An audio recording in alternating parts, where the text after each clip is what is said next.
Elinho, muito obrigado por me receber em sua casa. Boa tarde. Nós queríamos começar que você falasse um pouquinho das suas lembranças de infância, que você contasse esse período inicial, sua família, falasse um pouquinho dos seus pais. Bom, meus pais são portugueses, meu pai já é falecido, minha mãe tem 92 anos e em casa somos um casal, eu e uma irmã mais nova. E desde pequeno, o presente que mais me emocionava, que eu mais gostava de receber era a bola. Eu lembro muito bem quando tinha a festa de Cosme e Damião lá no Rio, que é uma festa, na época, era muito bem frequentada, todo mundo, todas as crianças esperavam por esse dia, né? Então, ali tá dando, aí saía correndo, não sei o quê, eu queria saber onde estava dando bola, cara. Aí dá umas bolas de borracha pequenininha que a gente jogava, quando chutava muito na parede, ela rasgava rapidinho. Mas eu ficava louco para ganhar a bola. Então, desde pequeno, eu já ia para a rua para jogar bola e ficava o dia inteiro jogando bola. Então, eu ir para a escola era um sacrifício. Eu ia e eu ficava pensando lá nos meus amigos, na rua, entendeu? Tanto que eu tive muita dificuldade no aprendizado, porque eu era muito disperso dentro da escola. E eu consegui chegar só até o segundo ginasial, no colégio Pedro II, colégio federal que tem no Rio de Janeiro. E aí encerrei minha carreira ali de estudante. E minha mãe sempre me chamando atenção, e eu só queria jogar bola. Ela falou assim, olha, você não quer estudar, não vai trabalhar. Arrumou um emprego para mim de office boy no centro do Rio de Janeiro. E aí um belo dia, nisso aí, quando ela arrumou esse emprego, eu já tinha 15 anos. E aí eu já tinha jogado na escolinha, né, no Dente de Leite do Olaria. E do Olaria eu já tinha ido pro... não, aí eu encerrei. Eu estava no Olaria ainda nessa época, quando eu já estava trabalhando de office boy, veio um amigo meu que tinha jogado comigo no Olaria, lá do Morro do Alemão, famoso. Falou, Nelinho, pô, o pessoal lá do América, eu te indiquei lá, estão doidos para te levar para lá. Aí eu falei assim, vamos ver se dá certo. Vamos lá fazer um treino. Eu fui. Eu matei o trabalho e fui lá fazer o teste. E passei, fiquei lá uma semana treinando, e até que um dia o meu chefe ligou para minha mãe, falando, pô, cadê o Nelinho? O Nelinho sumiu. Falou, como sumiu? Ele sai todo dia daqui com a marmita para ir trabalhar e tudo. Ele falou assim, ele não está vindo não. Aí quando eu cheguei em casa, minha mãe chegou junto, né? Pô, por onde você anda, cara? Você não tem ido trabalhar? Eu digo, mãe, realmente eu estou faltando, porque eu fui fazer um teste no América e passei, então eu vou começar a minha carreira lá. Aí ela ficou calada, deixou, aí eu falei que na época eu ia ganhar mais do que como office boy. Office boy na época era um salário mínimo de menor, que existia um salário mínimo de menor, e eu ia ganhar o dobro, jogando pelo América. E aí eu comecei a carreira. Aí no América, o América era um time, as categorias de base do América sempre disputavam entre os três primeiros. E na época o grande time era do Fluminense. Normalmente o Fluminense ganhava tudo, era infanto juvenil e juvenil, porque depois tinha o aspirante, né? Hoje é que tem juniores, né? E não tem aspirante. Então eu comecei a jogar no América, sempre fazendo boa campanha. E aí chegou o Otto Glória, treinador do profissional do América, e começou a pedir menino do juvenil para completar, para treinar lá, e eu comecei a chegar e arrebentar. E aí nisso eu já tinha passado pela lateral esquerda, pelo lateral direito e meio de campo. E aí ele me botou para jogar no meio de campo, aí eu fiz uma partida no profissional e fui bem, mas aí um ex-preparador físico do América foi contratado por um time de Portugal para ser treinador. Então ele iniciou a carreira como treinador e chegando lá ele viu as deficiências do time e me indicou. E aí os caras falaram, será que esse cara joga bola mesmo? Aí o Edcel Fernandes era o nome dele. Falou assim, não, é muito simples, vocês ligam para lá, vocês falem com o Otto Glória. O Otto Glória tinha sido treinador da seleção portuguesa, o cara super reverenciado lá em Portugal, com muita credibilidade. E aí falaram com o Otto na hora, falou, não, pode levar de olho fechado, pode ir, pode levar. Aí ele veio e falou comigo se eu queria, eu digo, eu vou. Não era muita coisa não, na época não tinha esse êxodo de jogadores para o exterior, era novidade. Tanto que eu fui ganhando pouco mais do que eu ganhava no América. Chegando lá, aí tive muitas dificuldades de adaptação, futebol diferente, e os caras queriam que marcasse muito, e eu tive uma outra dificuldade, que foi a pior delas. É que na época os times lá se dopavam muito. Eles não tinham exame antidoping, não tinha esse controle. E eu não tinha esse costume, eu não fazia isso. Então eu entrava para jogar, os caras corriam 3 vezes mais do que eu. Acabava o jogo, os caras, pô, né? Ô, gente, pô, não consigo, não, os caras estão correndo demais, ó. E eu, inocente, não sabia de nada, né? Aí um dia, rapaz, nós fizemos um jogo pela taça da UEFA, nós perdemos, fomos desclassificados lá na antiga Iugoslávia, contra o Dinamo de Zagreb. E aí nós voltamos, aí fomos direto para jogar no Porto, contra o Porto. E no Estádio das Antas, um troço uma maravilha. Quando eu vi aquilo, eu digo, nossa, como é que nós vamos jogar aí? Chegando de uma viagem, e nós chegamos lá de trem. Todo mundo cansado. Olha, eu sei que eu entrei, joguei pra caramba, corri, rapaz, eu chutava prego, os caras vinham, botava sola, eu chutava, e chutei baliza. Eu falei, pô, quando terminou o jogo, todo mundo veio me dar os parabéns. Não, hoje sim, Nelinho, hoje você jogou bem, hoje você correu pra caramba. Marcou, apoiou. Eu falei, pô, eu sei que chegou depois do jogo, cara, eu não dormia não, cara. Eu fiquei excitado demais, não conseguia dormir. No dia seguinte, tinha um uruguaio lá, Câmpora, e outro brasileiro, Farias, um negão lá de Pernambuco. Aí eu conversando com eles, eram meus melhores amigos, eu digo, cara, eu não consegui dormir ontem, rapaz. Tá difícil demais. Aí eles viraram para mim e falaram, vem cá, você tomou aquela laranjada que os caras serviram lá dentro? Eu digo, tomei. Ah, por isso, cara. Por quê? Porque tá batizado, que ela tá cheio de bolinha, cara. Então os caras estão para correr mesmo. Aí eu falei, porra, nunca mais eu tomo desse negócio, né? Não bebo mais nada dentro do vestiário. Eles dopavam, mesmo sem você querer. E o Câmpora era um cara, um jogador uruguai que gostava, ele estava acostumado. Ele falou, Nelinho, ó, se você não gosta, não vai não, que é ruim. Eu, porque eu já estou fim de carreira, eu só jogo dopado mesmo. Mas você... Aí, conclusão. Aí, depois disso, eu tive uma distensão, não pude continuar jogando, e eles achavam que eu estava fazendo corpo mole, porque exatamente nessa época mandaram embora o treinador brasileiro.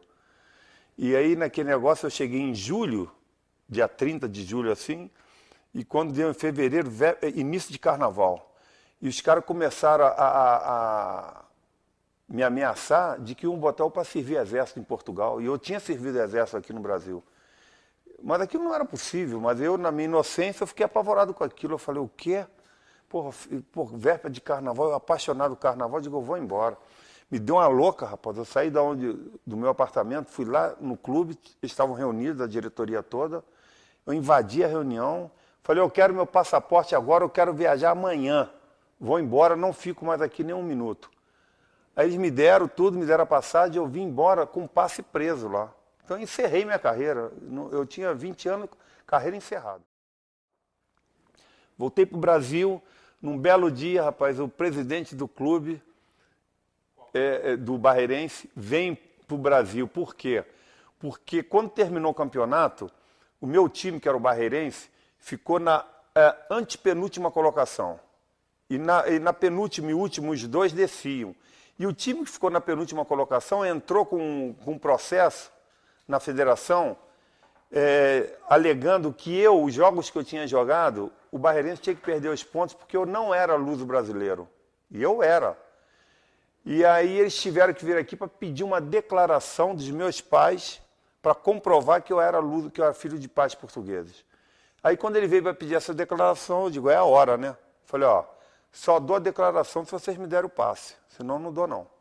Aí eles já vieram com o passe prontinho, cara. Com o documento aqui o passe, eu assinei, foi a salvação. Mas aí eu já tinha passado um tempo, voltei para a rua, nessas alturas a rua que eu morava, que era toda de terra, ficou asfaltada, mas a gente jogava bola nessa rua, marcava o gol de pedra, pequenininho, e era a farra lá, né? E eu adulto lá já jogando, aí tinha chute a gol, botava a baliza lá na rua. E aí um belo dia eu tô lá treinando, tô lá jogando minha pelada, e passa o Jonas. Jonas é um goleiro que tinha jogado no Bom Sucesso e que jogou no América, na época que eu estava no América. Ele falou, pô, Nelinho, o que tu anda fazendo? Eu digo, nada, cara. Mas estou com passe livre. Ah, não, vou arrumar Você topa jogar no Bom Sucesso? Eu digo, claro, pô.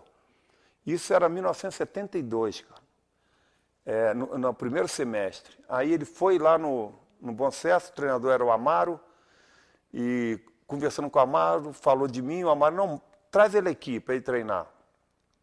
O campeonato estava parado, campeonato carioca, não sei, acho que era um negócio de seleção e ia voltar no meio do ano. E aí eu fui lá fazer um treino, arrebentei. Aí eu joguei e falei assim, não, já tá, pode assinar o contrato lá, você vai jogar o final do campeonato carioca com a gente. Aí eu joguei todas as partidas, foram mais umas 8 partidas.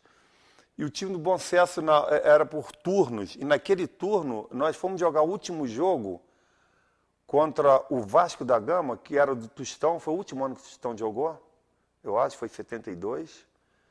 E aí se a gente ganhasse do Vasco, a gente classificava para ir para o quadrangular final. E aí nós perdemos de 1-0. Acho que foi até gol do Tostão de falta, uma coisa assim. E aí terminou o campeonato. Quando terminou o campeonato, eu tinha feito um jogo contra o Botafogo e tinha jogado muito bem, tinha feito gol de falta. E os caras, quando terminou o campeonato, entraram em contato comigo, o Botafogo, querendo que eu me apresentasse lá para disputar o Campeonato Brasileiro por eles. Só que nesse jogo contra o Botafogo, eu levei um chute no calcanhar que doeu demais, cara. Quando eu cheguei no vestiário que eu tirei a chuteira, tinha um talho de uns 5 centímetros, cara. Tudo aberto. Eu levei um monte de ponto, eu não podia pisar no chão. E aí eu falei para eles, olha, eu tenho muita vontade de jogar aí no Botafogo, mas agora eu estou desse jeito, eu não tenho como. Ah, não, nós queremos é de imediato, então não serve não. Aí perdi essa chance, né? Aí continuei lá sem clube. Aí veio uma proposta, depois que eu me curei, chegou uma proposta do Remo, campeonato em andamento. E eu fui contratado para lá para ser um coringa, jogar em qualquer posição lá. O treinador era João Avelino, ele já morreu, né? Ele foi assistente do Oswaldo Brandão, do Rubens Minelli. Quando o Rubens Minelli veio treinar o Atlético, que eu jogava no Atlético, ele era auxiliar. E aí chegando lá, eu ficava na reserva, entrava um jogo, outro não entrava. E aí as últimas 3 partidas do campeonato, aí a partida era contra o Fluminense, uma quarta-feira. Aí quando chegou não era um sábado à noite, contra o Fluminense. Aí contra o Fluminense, o Aranha, um lateral direito, depois veio jogar no Atlético, ele machucou no primeiro tempo. Aí quando nós entramos no vestiário, o treinador falou assim, pô, e aí quem vai jogar de lateral direito? Aí o pessoal que jogava no Remo, que era o pessoal que tinha jogado no Bom Sucesso comigo, que era o Dutra, era o Silva, tinha uns 4 jogadores lá que tinha sido Bom Sucesso. Não, o Nelinho joga, põe ele aí que ele joga. Que é isso, esse cara, porra, Coringa não joga bem em lugar nenhum. Vou botar ele não. Bom, mas só tem ele, cara, então põe. Aí me colocaram no fogo. Aí eu arrebentei com o jogo, no meio tempo. Aí o Lula não fez nada, eu joguei pra caramba. Aí veio o penúltimo jogo, contra o Atlético. Aí eu entrei, fui bater um córner, a defesa do Atlético tirou, eu estava no meio de campo. Eu, Dario e mais um jogador. Aí eu peguei ela de primeira, rolando, meti lá na gaveta. Aí o juiz anulou, dando impedimento do jogador nosso, estava caído na bandeirinha de córner. Coisa de doido.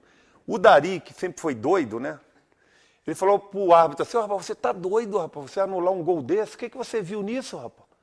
Um gol maravilhoso desse. Ele falando pro juiz. Tá, aí o jogo termina e aí tinha o Bibi, que era filho do Didi, que jogava no meio de campo do Atlético, falou, pô, Nelinho, que eu tinha passado, eu conheci ele do Fluminense. O que você anda fazendo? Eu digo, rapaz, eu tô aí agora, passe é meu, eu tô aqui. Ah, não, vou te levar pro Atlético. E o treinador era o Telê. Falei, pô, beleza, então me indica lá que eu quero ir para lá. Aí veio o último jogo é contra o Cruzeiro.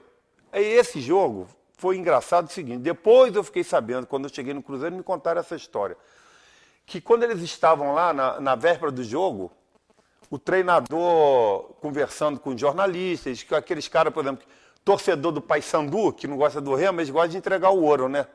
Falar mal, falar o que o time tem de ruim. E eles falavam de mim, falavam assim, olha aí, ó, o jogo vocês têm que ganhar em cima do lateral direito. Ele não é lateral direito, ele entrou agora no time, tem que jogar ali. E eles puseram isso na cabeça. E quem era o ponto esquerda na época do Cruzeiro era o Lima, um paulista. O cara, ele era muito, jogava mais fazendo terceiro homem de meio de campo.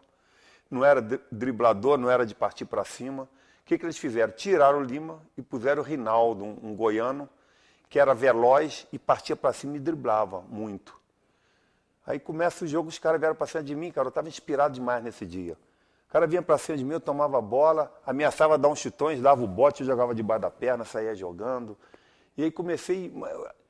Quando chegou no meio tempo, isso eles já me contando, né, o pessoal do Cruzeiro, depois que eu fui contratado, que eles foram para o vestiário. Quando eles chegaram no vestiário, Dirceu Lopes, Zé Carlos, Roberto Batata, Palinha. Aí os caras comentaram assim, pô, você viu aquele lateral direito? Que é isso, rapaz? Porra, não marco, não vou em cima dele não, pô. O cara só quer dar caneta, só quer dar lençol, não vou não, ele é habilidoso demais, ó. Os caras ficaram com medo de mim.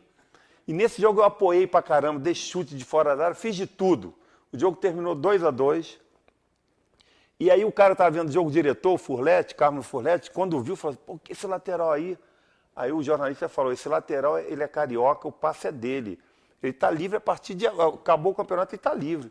Aí então dá um recado para ele se apresentar no Cruzeiro no dia 9 de janeiro, que está contratado.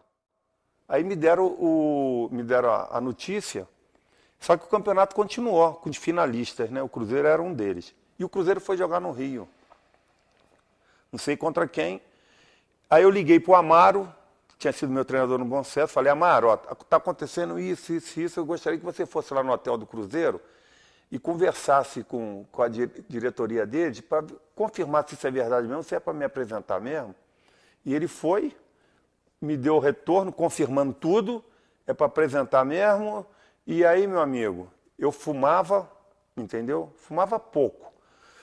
Parei de fumar na hora, nunca mais fumei até hoje, isso. Aí eu fui para o Rio. Eu sou da Zona Norte, de Olaria.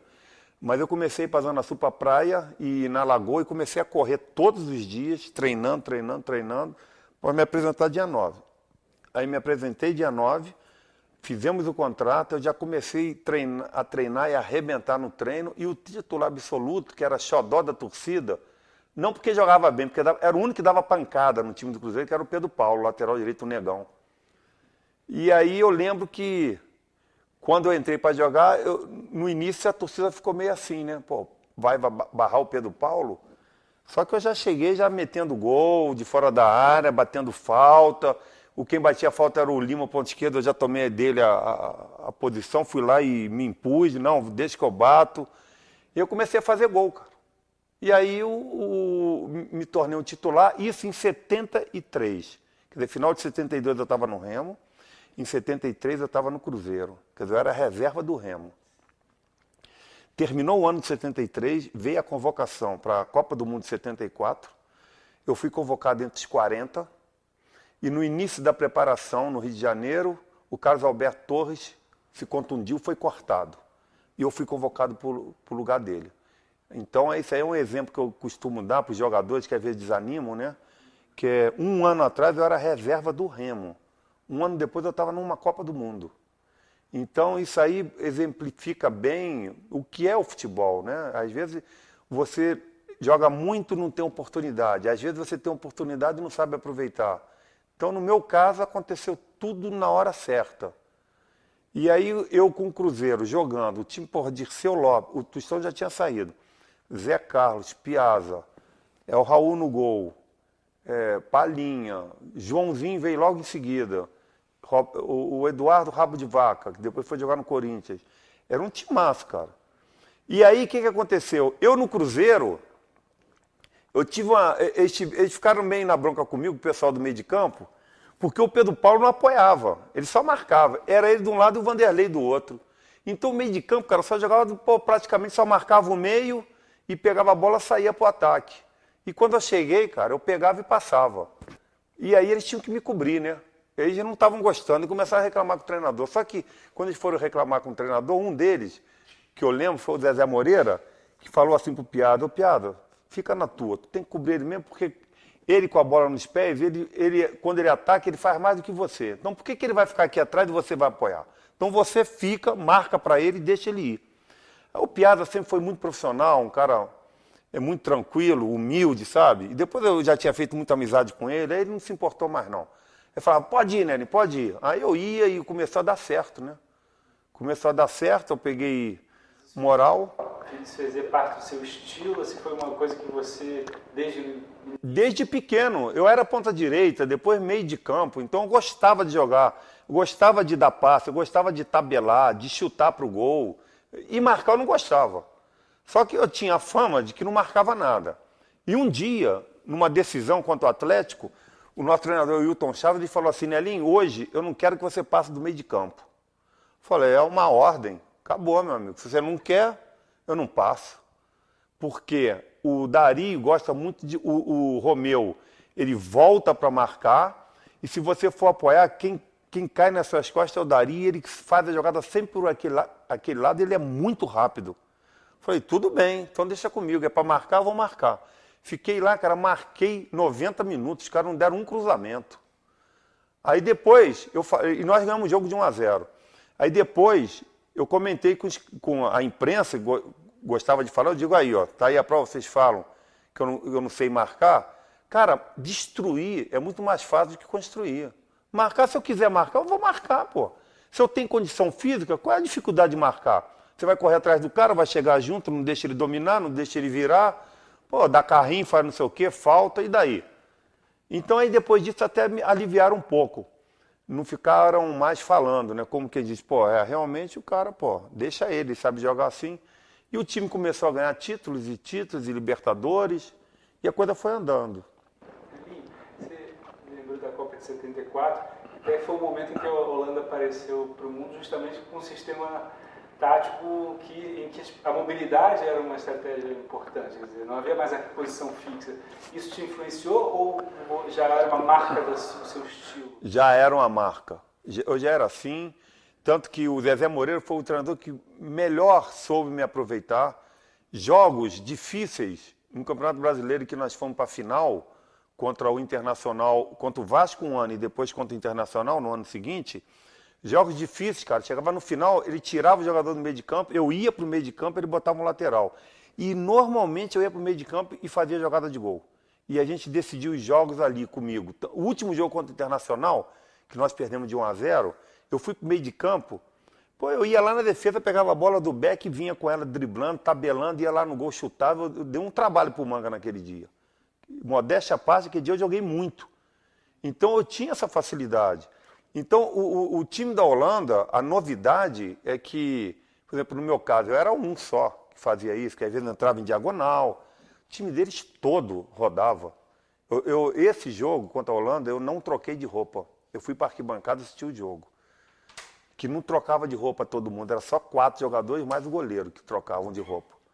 E eu lembro que uma hora a Holanda estava atacando, eles trocando passe do lado esquerdo, o lateral direito passou, os caras da esquerda meteram a bola, viraram o jogo. Na hora que viraram o jogo, que o lateral dominou e foi para a linha de fundo, o Cruyff estava no meio de campo, saiu andando, foi lá para a lateral direita. Eu chamei a atenção dos companheiros que estavam lá comigo, né? Eu digo, olha lá, ó.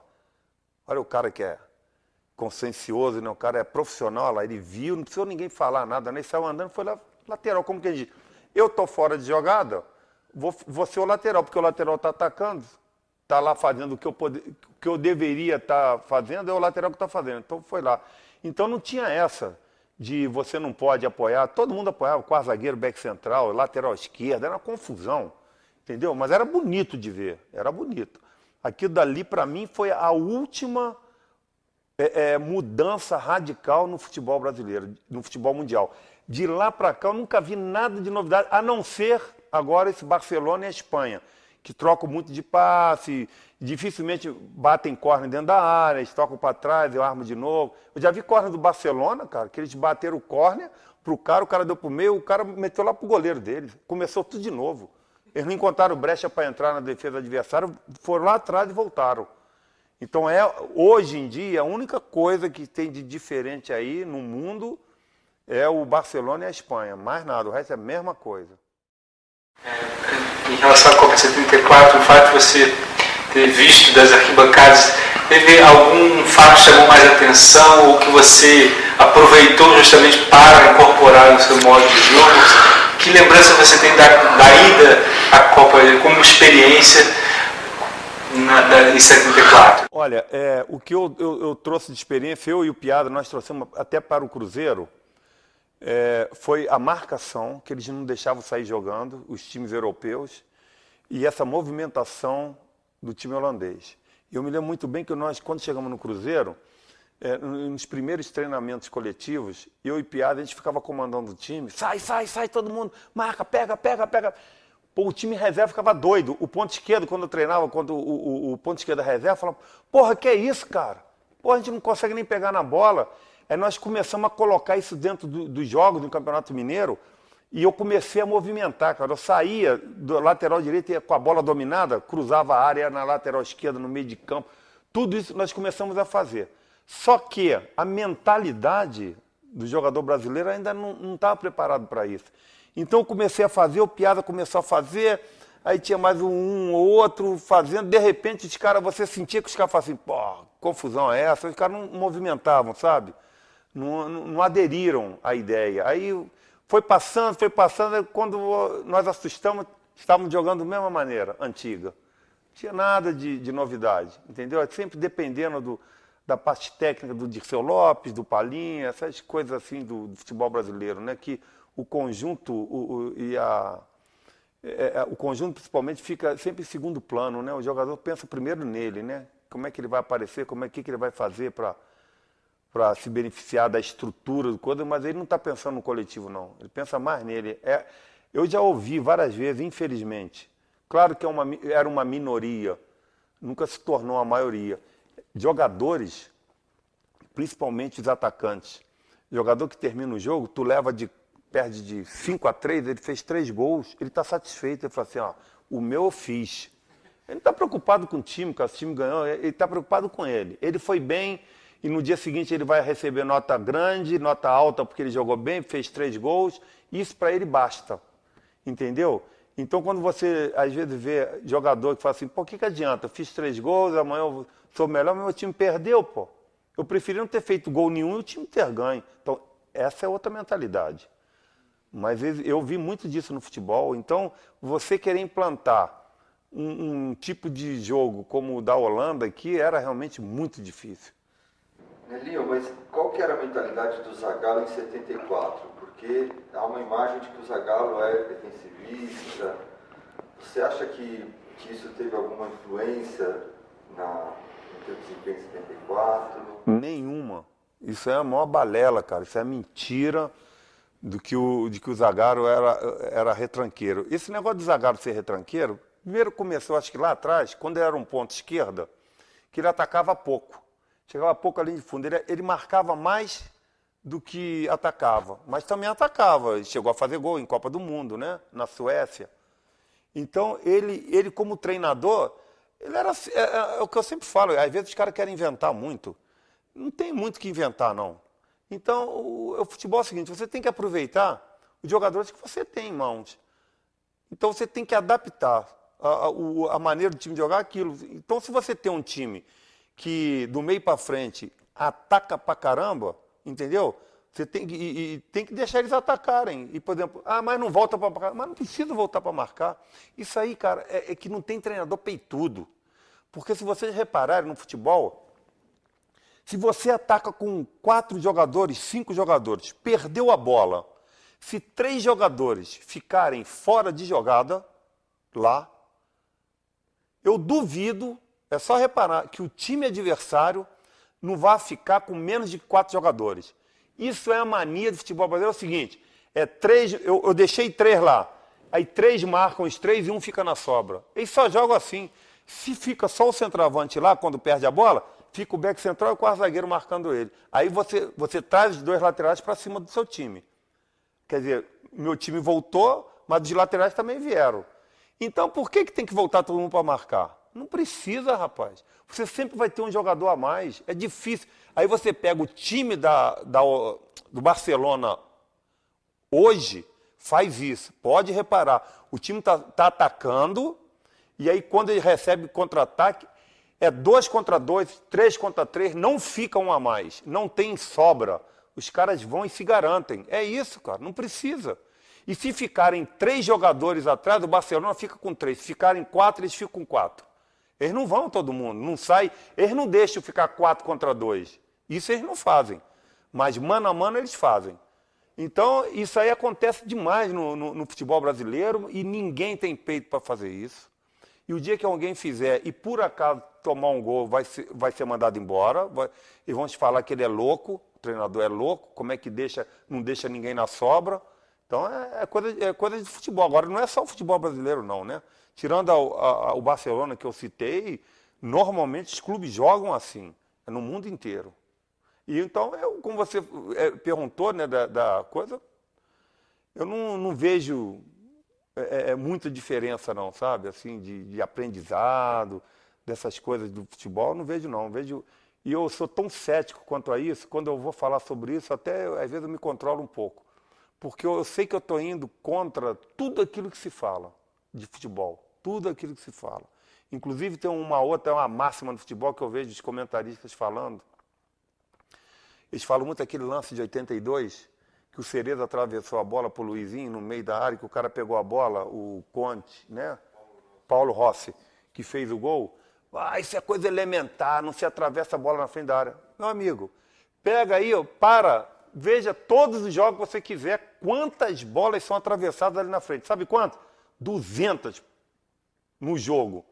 Aí um dia aconteceu, não, mas isso não pode atravessar a bola na frente da área. Pega o Barcelona, vocês passam a bola para lá e para cá toda hora. Pô, pode, desde que você não erre. Agora, errou realmente, não é que não possa fazer. Você não pode passar a bola e errar. Mas isso não precisa ser na frente da área, não. Você erra uma bola. Agora, nessa seleção amadora, o lateral direito foi sair jogando, errou lá e os caras meteram o gol. Saiu lá da lateral direita. Então acontece, mas os caras firmes em falar isso. Outra coisa, goleiro. O goleiro, ele solta a bola, né? Aí ele errou porque ele rebateu para frente. Não se rebate para frente, se rebate para os lados. Mas quem falou para você que ele quis rebater para frente? Ele não rebateu para frente porque ele quis, não, cara. Ele quis fazer a defesa jogando a bola para o lado. Só que às vezes, dependendo do chute, ele não consegue. Então eles culpam o goleiro, eles não dão mérito para quem chutou, eles não falam da dificuldade que foi a bola. E outra coisa, qualquer chute que você dê de fora da área, é obrigação dos backs, da defesa, primeira coisa, chutou, corre passando do goleiro, ele tem que chegar na frente do atacante. Se der rebote, ele tem que proteger, ele tem que tirar aquela bola dali. Aí o atacante chega na frente. Eles não falam que o back não marcou o rebote, eles falam que o goleiro errou. Então são as coisas dentro do futebol que eu fico assistindo assim que me incomoda muito, cara. Me incomoda, mas como eu gosto, eu sigo assistindo. Você então se firmou no Cruzeiro em 73, 74 foi convocado para a seleção brasileira. E a relação com a seleção continuou até a Copa de 78? Você foi... Eu fui nessa época, o interessante é que eu tinha brigado com a imprensa mineira. Eu não dava entrevista para ninguém. E aqui a Rádio Itatiaia era e continua sendo a mais famosa, o que tem mais força no futebol mineiro. E na época um comentarista, o Oswaldo Faria, que é o que mandava na rádio, era um comentarista, e ele começou a pegar no meu pé, porque eu deixei de dar entrevista, e num dia ele encontrou comigo no hotel e perguntou o que estava acontecendo, e eu desacatei ele, disse que um desculpado era ele, porque ele ficava inventando notícia sobre mim, e fazendo onda, e aí que ele ficou com raiva de mim. Aí começou a me perseguir, e aí falando mal de mim em todo jogo, aí eu fui convocado. Por quê? Porque eu dava entrevista para a Globo, e não dava para ele, mandava para a Globo, e aí? Aí o pessoal, o João Saldanha no Rio de Janeiro me adorava, fazia coluna falando de mim no jornal O Globo, tanto que a Rádio Itatiaia, eu fiquei sabendo depois, que eles foram, a imprensa mineira, não foi, nem sei se foi só a Rádio Itatiaia, foram em cima da Globo para pedir para não me entrevistar. E a TV Globo falou, não, nós vamos continuar. Ele sempre nos tratou bem, continua nos atendendo bem, nós vamos continuar. E eu fui convocado assim, sem falar com ninguém. E aí depois, quando eu voltei da seleção, aí eu voltei a falar com eles, todos eles voltaram a me entrevistar, e eu continuei sendo convocado para a seleção. E aí foi quando o Tele, primeiro o Oswaldo Brandão assumiu. Aí no primeiro jogo da eliminatória eu ia jogar, mas eu tinha operado o joelho, estava em recuperação, não consegui recuperar direito, não joguei. E aí o time empatou lá em Assunção contra o Paraguai. Quando nós voltamos, ele caiu. Aí entrou o Cláudio Coutinho. Isso foi antes. Eu estou falando agora, foi antes de 78. Aí foi o Cláudio Coutinho que depois me convocou quando o Zé Maria machucou. Foi cortado também o Zé Maria. Aí eu entrei na vaga dele para disputar a Copa. Depois de 78, aí veio o Telê. Aí o Telê assumiu. E aí, a primeira convocação dele, foi o único treinador que fez isso. Ele já convocou e já deu o time titular dele. E eu era o titular. Veio o primeiro jogo contra a Rússia, no Maracanã. A gente estava ganhando de 1-0. Pênalti a nosso favor, Zico perdeu. E o time mas perdendo gol mais um monte. Para meter uma goleada no primeiro tempo. Veio o segundo tempo, os caras, 2 corner. Um foi um corner, outro foi uma jogada do meu lado. O corner, o cara bateu, me encobriu, eu estava no primeiro pau, me encobriu, um cara veio por trás de mim, entre eu e o Amaral, cabeceou, fez o gol. E nós perdemos esse jogo 2-1, os caras sentaram o pau em mim e no Amaral. Aí veio o segundo jogo amistoso contra a Polônia, lá em São Paulo. Aí eu entrei, aí o ponto esquerdo me deu uma canseira naquele dia, cara. O cara jogava, era rápido demais, mas foi uma correria. Os caras, as melhores jogadas do time deles foi pelo meu lado. E esse dia eu joguei abaixo da crítica. Então, depois dessa convocação, aí a convocação seguinte, ele já não me convocou. Aí já convocou, era o Leandro, do Flamengo. E aí veio a Copa do Mundo, eu estava com esperança de ser convocado novamente, em 82. E aí veio o último jogo do Campeonato Mineiro, o Atlético já era campeão, e Cruzeiro e Atlético. E o Telê estava no estádio para assistir o jogo. E depois do jogo ele ia fazer a convocação. E aí veio o jogo e logo com 1 minuto de jogo eu tive uma briga com o Éder. Corri atrás dele dentro do campo, aquela palhaçada toda lá, e me expulsaram. E aí saiu a convocação, eu não estava. Aí ele sempre me pergunta, será que foi por isso? Eu não acredito que o Telê faria isso. Eu acho que eu não fui convocado, foi pelo histórico meu mesmo, no momento que ele foi treinador. E o time do Cruzeiro, na época, estava muito ruim. Então só tinha eu e acho que Joãozinho e talvez o Eduardo. Então era muito difícil jogar no Cruzeiro. Então um jogador, por melhor que ele seja, não consegue jogar se o time não for bom. Se não tiver quem ajude. Então o cara sozinho não joga, cara. Não adianta, é igual você pegar o Neymar hoje, pega o Neymar, põe no time e faz assim, dá a bola para ele, manda ele resolver. Driblar todo mundo. Quem que marca? Quem que faz para não levar gol? E se os caras do lado dele não sabem fazer uma tabela, não sabem enfiar uma bola, como é que ele vai jogar? Ele não consegue driblar todo mundo toda hora e fazer gol. Então isso aí foi que me prejudicou. Eu acho que se eu tivesse no mesmo time de antigamente do Cruzeiro, ou no time atual do Atlético, eu poderia ter sido convocado. Que aí eu teria condições de me apresentar melhor. Mas aí ali eu encerrei minha carreira na seleção. Mas você pode lembrar um pouquinho mais da Copa falar sobre a Copa de 78? Antes dessa do Coutinho, um pouquinho antes de 82? Como é que Do Coutinho já realmente eu não tive nem participação nenhuma, não teve nada. Mas 78 tem muita história, viu? Tem muita coisa que é dita aí na imprensa e que me perguntam, eu sou uma delas. Né? A Argentina entregou o jogo, o Peru entregou o jogo, eu não acredito. Não acredito. Por que eu não acredito? Quando nós fomos jogar contra o Peru, na segunda fase da Copa do Mundo, o Peru, era o primeiro jogo do Peru, eram 3 jogos. Era Polônia, não, era Peru, Polônia, eu não sei a ordem. Peru, Argentina e Polônia. Então, o primeiro jogo contra o Peru, o Brasil meteu 3-0, era para ter ganho de 6, de 7, e não fez os gols, a bola batia na trave, não entrava, os caras perdendo gol toda hora. Ou seja, o primeiro jogo, quer dizer, o Peru tinha chance, tomou de 3 do Brasil. Bom, agora vem o último jogo, contra a Argentina, o Peru desclassificado, a Argentina jogando lá dentro, naquele caldeirão. Pô, 6-0 é super normal, pô. Por que entregaram o jogo? Não acredito. E os gols, por exemplo, eu vi. Eu não vi que o goleiro deixou a bola passar assim, entra. Não foi, ó. Bom, os caras fizeram os gols. Então, para mim, não teve isso. O Brasil perdeu a classificação no jogo contra a Argentina. Aquele jogo foi 0-0. A Argentina temia o Brasil, era o time que eles mais temiam, era o Brasil. O Brasil entrou respeitando demais, entendeu? Com medo de levar o gol e acabou não fazendo também. Não levou e nem fez. E isso aí é uma foi a única vez que eu senti que eu fiquei no banco. Eu senti não ter jogado. E achei um erro do Cláudio Coutinho não ter me posto. Ele não levou em consideração o meu passado, cara. O que significa dizer o meu passado? O meu passado dentro da Argentina, eu era lá muito mais respeitado aqui no Brasil. Os caras me adoravam lá, me respeitavam.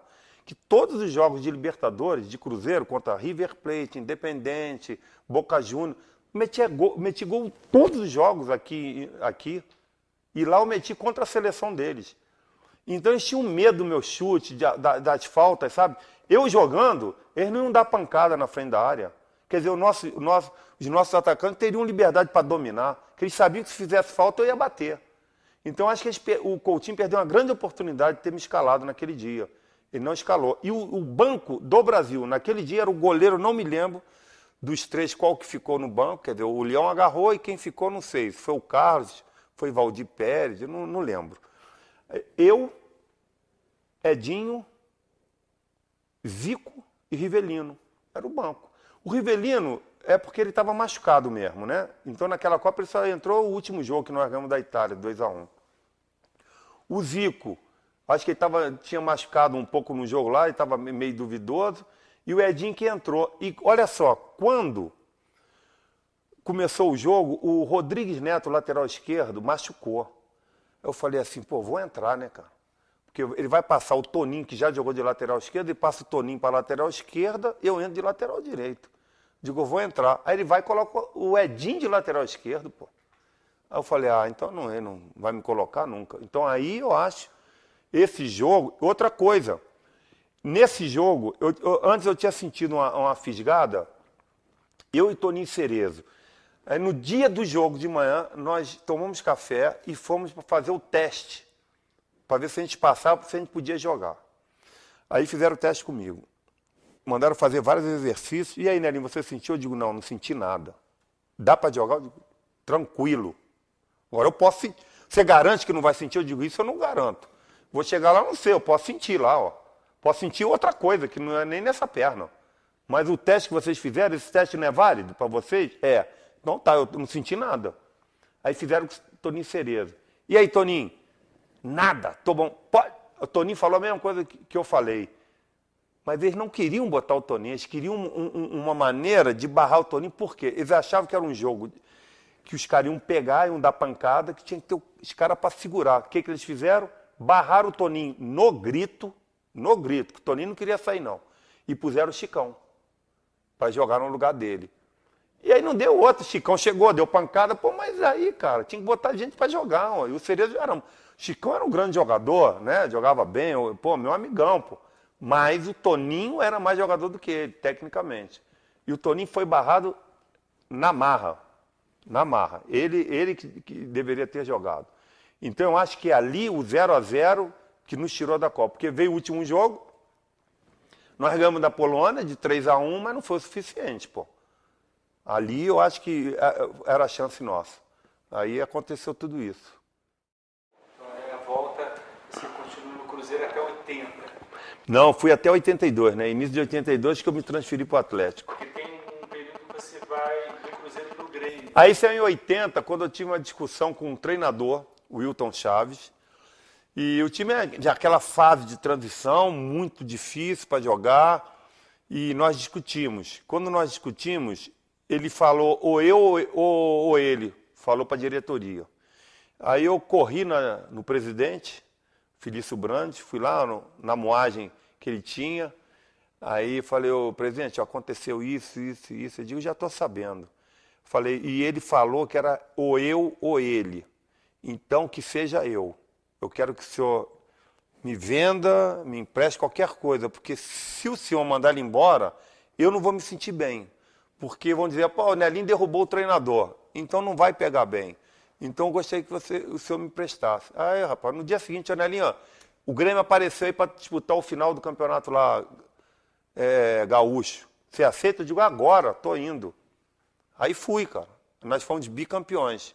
Eu joguei lá na época, os juniores do Grêmio, que depois veio a ser o campeão do mundo. Era aquele time, Paulo Roberto, lateral direito, Baidec, era Leandro, quarto zagueiro, e Paulo César, lateral esquerdo. Os 4 meninos da defesa eram dos juniores na época que eu cheguei lá. E eles não jogavam. O China, no meio de campo, jogou comigo. Bonamigo jogava, aí tinha o Renato Sá, isso já era mais velho, né? Tarciso, Baltazar e Odair. E o Paulo César, não, o Paulo César tinha vindo embora. O Paulo Zidoro jogava no meio de campo. E o Vitor Hugo também. Era um timaço, cara. Aí eu cheguei lá, pô, eu joguei. Como é que pode? Eu tava no Cruzeiro, não tava jogando nada.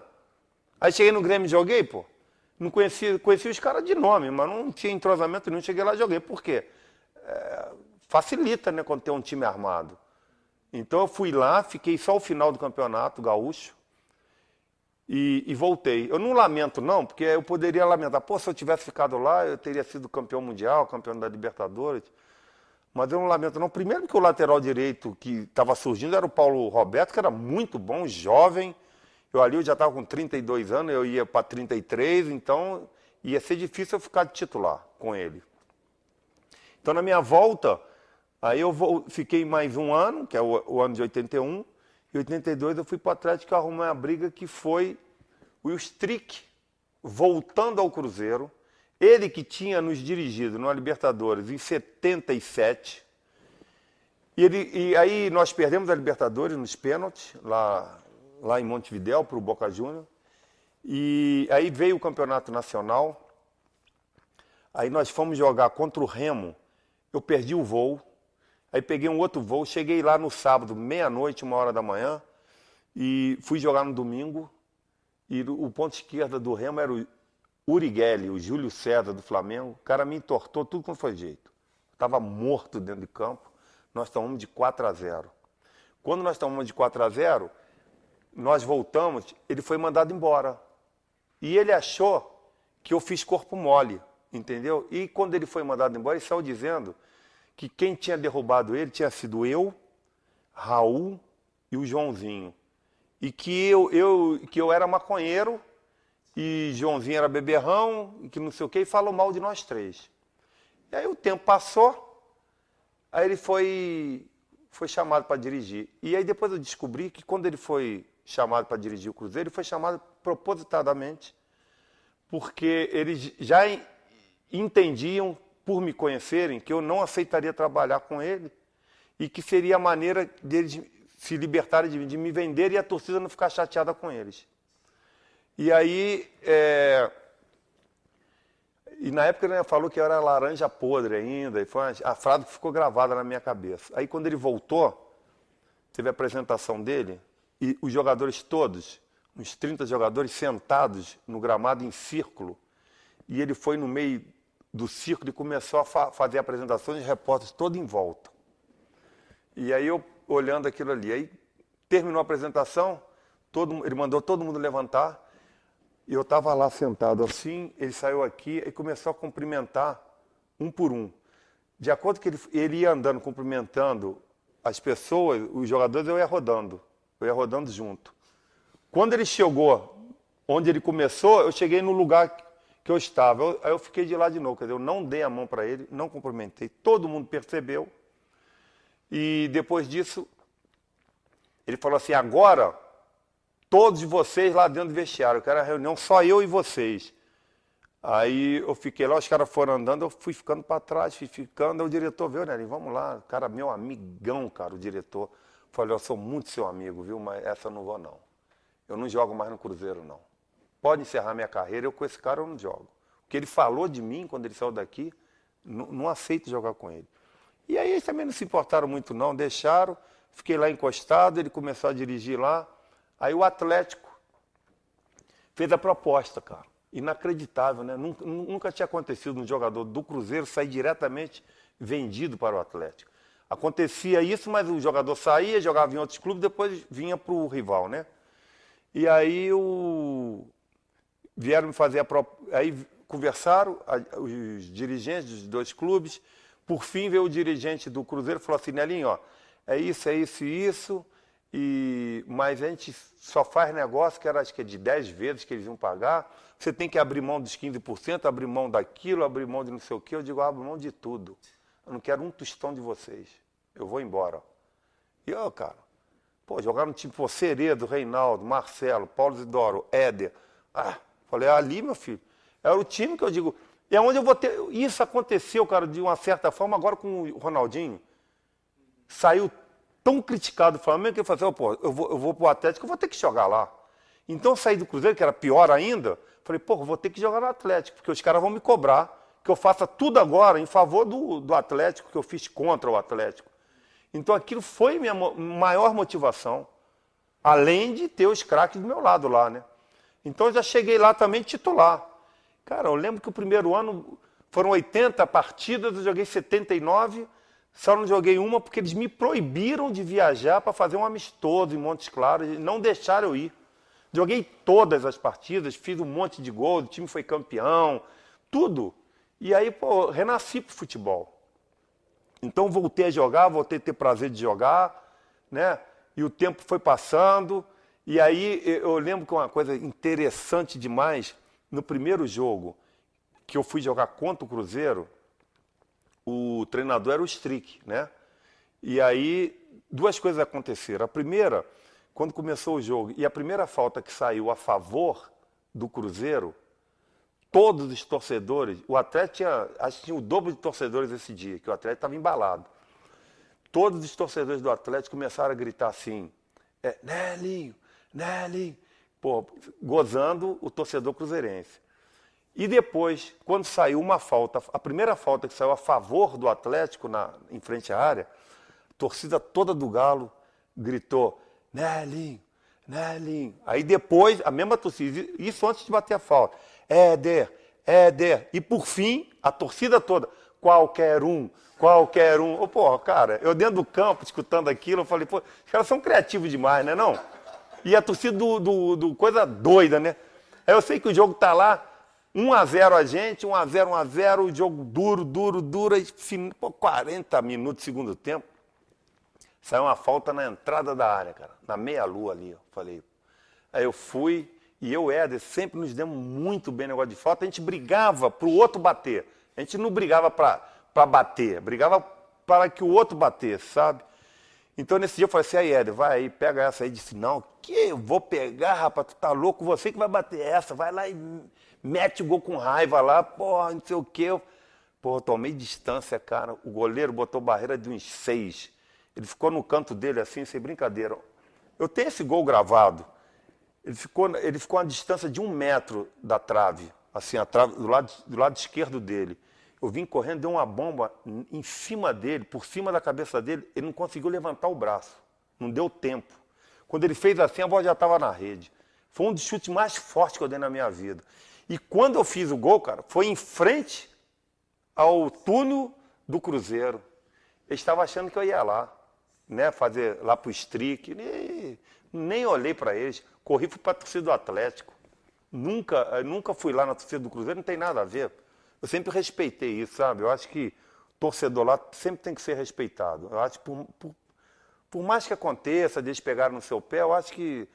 Porque normalmente, quando você vê alguma atitude de torcida, normalmente é a minoria.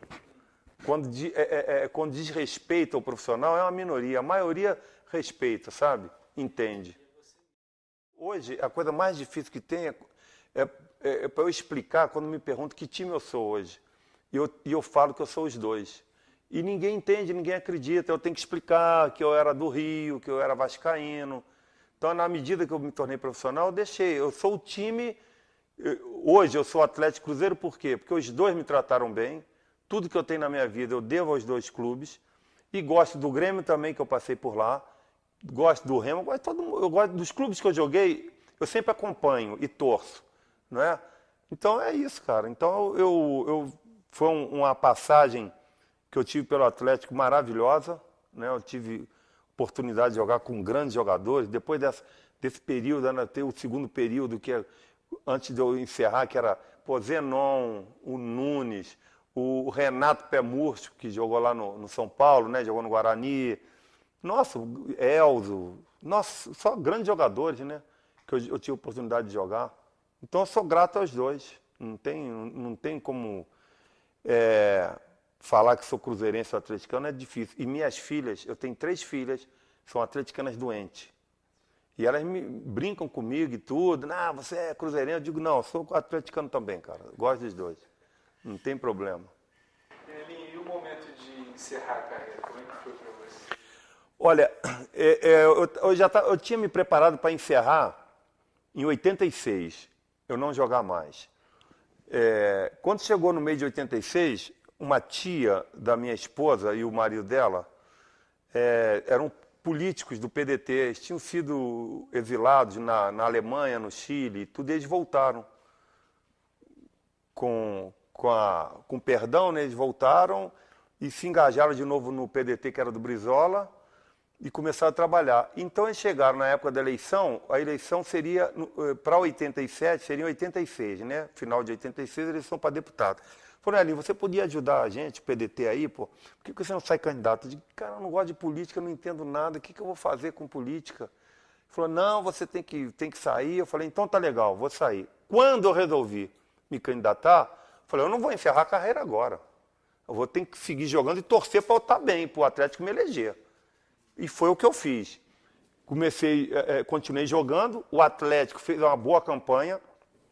Nesse ano, teve um problema, não me lembro por quê, que o Campeonato Brasileiro não acabou em 86, ele foi acabar no início de 87. Então, o campeonato encerrou, parou para férias, e eu estava jogando bem. E foi na época da eleição. Aí, conclusão, eu fui eleito. Não pedi um voto, não fiz nada. Nada. E fui eleito. Quando nós voltamos para 87, reiniciou o campeonato e era jogo eliminatório, a gente ia jogar contra o Flamengo. Um jogo, lá no Mineirão. E eu fiz o gol de pênalti. Quer dizer, eu estava voltando, tinha sido eleito, fiz uma faixa agradecendo o torcedor atleticano e fiz o gol. Aí veio a semifinal, era a quarta de final. Veio a semifinal, nós pegamos o Guarani de Campinas. O Guarani ganhou da gente de 1-0 no Mineirão. Nós fomos lá em Campinas, abrimos o placar de 1-0, tivemos chance de meter o segundo, não fizemos. Aí eles foram virar o jogo 2-1. Nós fomos desclassificados, aí teve a final, Guarani e São Paulo, que acho que São Paulo ganhou nos pênaltis, se eu não me engano. No finalzinho, o Careca fez um gol lá que empatou o jogo, e aí foram para os pênaltis. Ali foi início de 87, ali eu encerrei minha carreira já consciente, tranquilo, entendeu? Eu não lamento nada aquele negócio de porque eu encerrei a carreira. Mesmo porque eu dei uma sequência na carreira política, eu cumpri um mandato de 4 anos, aí não fui reeleito, e aí fui ser secretário adjunto de esporte, depois eu dirigi o Mineirão durante 1 ano, fiquei mais 4 anos na política, e aí aquilo foi amenizando o negócio da distância de futebol, e eu tenho uma academia, eu engajei na academia, comecei a trabalhar na academia, comecei a jogar pelado com os ex-atletas, pronto, aí esqueci, não lamento não ter tido a oportunidade de ganhar dinheiro como eles estão ganhando hoje. Eu acho que a minha época era a minha época. O jogador profissional, eu lembro que o meu maior salário no futebol, eu comprava um carro popular. Então significa dizer que hoje eu ganharia 25 mil reais, um carro popular, é o que eu ganhava. Só que, para a época, esse salário era maravilhoso, gente. Você comparando que o que era o salário mínimo, eu ganhava bem demais. Mas, só que hoje os caras não ganham bem, eles ganham muito bem. E eu não lamento, eu dou os parabéns para eles, eu acho que é isso mesmo. Na época que eu joguei, não tinha o investimento que tem hoje no futebol. Pô, você só tinha um jogador que fazia propaganda, que eu lembro que era o Pelé. Aí depois veio o Gerson, que negócio de levar vantagem. Ninguém fazia propaganda. Então o cara vivia de salário. Então hoje não, o Neymar ganha o que ganha, por quê? Porque tem a propaganda por trás disso. A merchandising é muito grande e ele consegue ganhar muito. Além do salário ser muito bom do clube. Né? Então, mas eu não lamento, não. Acho que cada um na sua época. Né? Agora, tem uma coisa que eu costumo dizer. Eu não ganho o dinheiro que os caras não ganham dinheiro hoje, não. Mas eles também não jogaram com os caras que eu joguei, não, viu? Que a minha época, você jogar o Cruzeiro que tinha o Dirceu Lopes, Zé Carlos, depois o Tostão que saiu.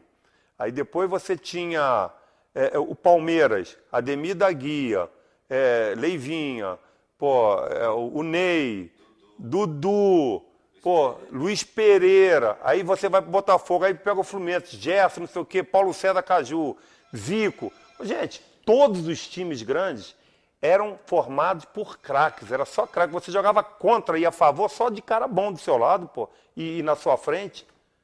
Então hoje, os caras estão ganhando dinheiro sim, mas vai ver o nível dos times. Não é que o nível do futebol brasileiro caiu, mas por quê? Porque os grandes jogadores, já jovens, estão indo lá para fora, cara.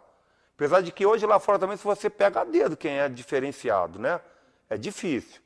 Porque antes você tinha o Ronaldinho Gaúcho lá, jogando Ronaldo Fenômeno, Romário. Hoje a qualidade já não é a mesma também não, lá fora.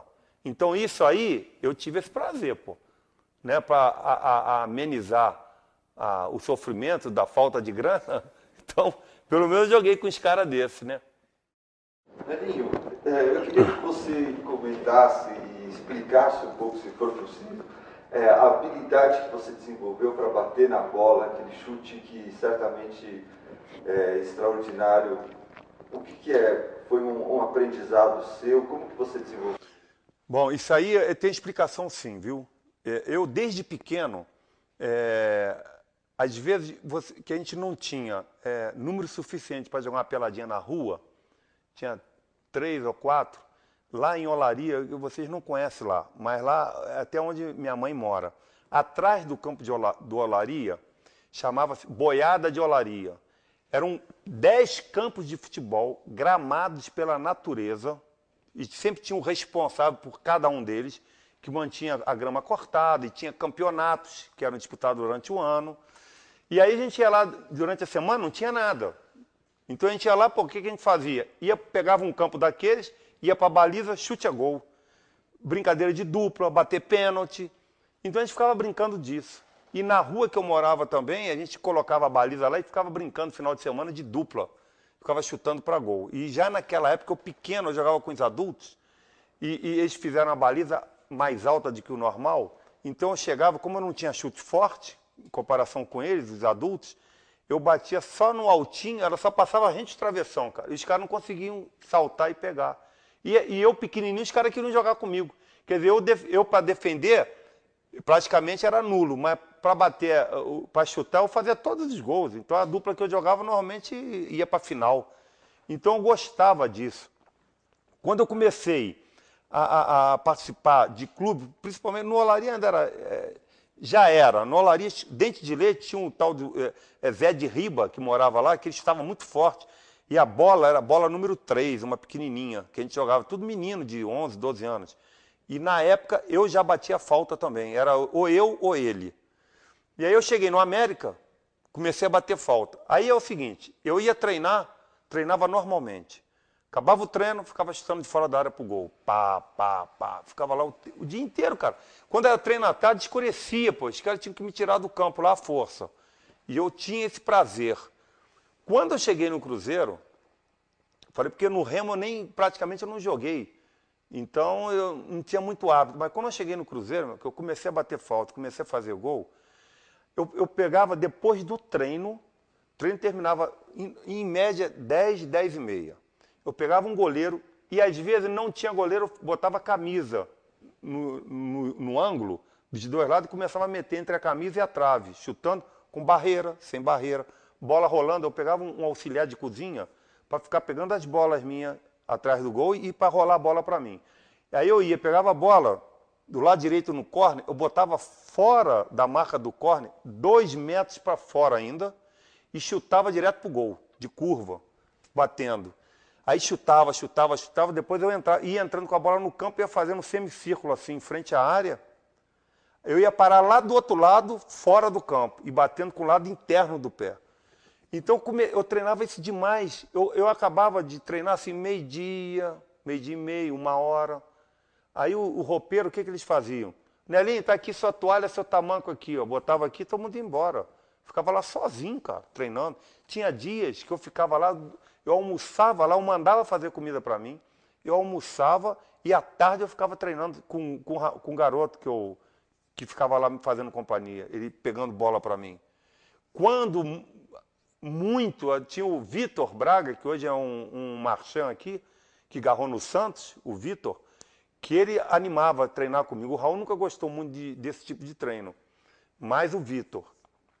Então eu treinava demais, cara. Então eu gostava de bater na bola e tinha facilidade para bater na bola. Então quando eu batia a falta, eu treinava todos os tipos de cobrança, cara. Eu batia com o lado interno do pé, com o lado externo do pé, com o peito do pé. Eu chutava, eu tinha tanto, eu treinava tanto, isso aí pode parecer até, esse cara é mascarado pra caramba, mas isso eu falo mesmo de boca cheia, cara. Eu falava, eu ia bater na bola, eu falava, quem me conheceu na época pode confirmar. Eu falava o que eu ia fazer com a bola. Eu vou chutar aqui, ela vai sair uma curva aqui por trás da barreira e vai no canto do goleiro. Eu vou chutar aqui e vai no canto da barreira. Eu vou chutar agora, ela não vai fazer curva, ela vai reta. Outro chute que eu falava assim, eu vou chutar, a bola não vai girar. Você já viu isso? O cara fala, eu vou chutar, a bola vai sair assim, ó, parada. Que hoje eles até fazem muito com essa bola aí, eles fazem. E às vezes eles nem sabem como é que eles fazem, mas eles fazem. Eu sabia e eu falava, vou fazer. Outra coisa, o Palinha costumava falar para mim assim, falta em frente à área. Pô, Nelinho, posso ir pro rebote? Eu digo, não vai não que não tem rebote não, Palinha. Aí eu falava para ele, ou é gol, ou a bola vai para fora. Porque eu também não acertava a barreira não. De 100 chutes eu acertava a barreira uma vez. Tanto que quando era treinamento, o pessoal que era coletivo, tinha falta, o cara ia para a barreira, ficava todo mundo, cara, não assusta não que não pega em você não. E não pegava mesmo.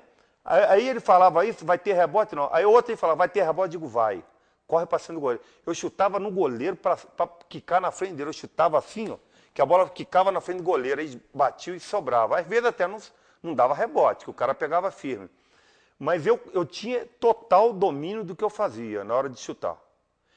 Um único cara que eu vi depois fazer, que para mim foi o último grande batedor de falta que nós tivemos aí, foi Marcelinho Carioca.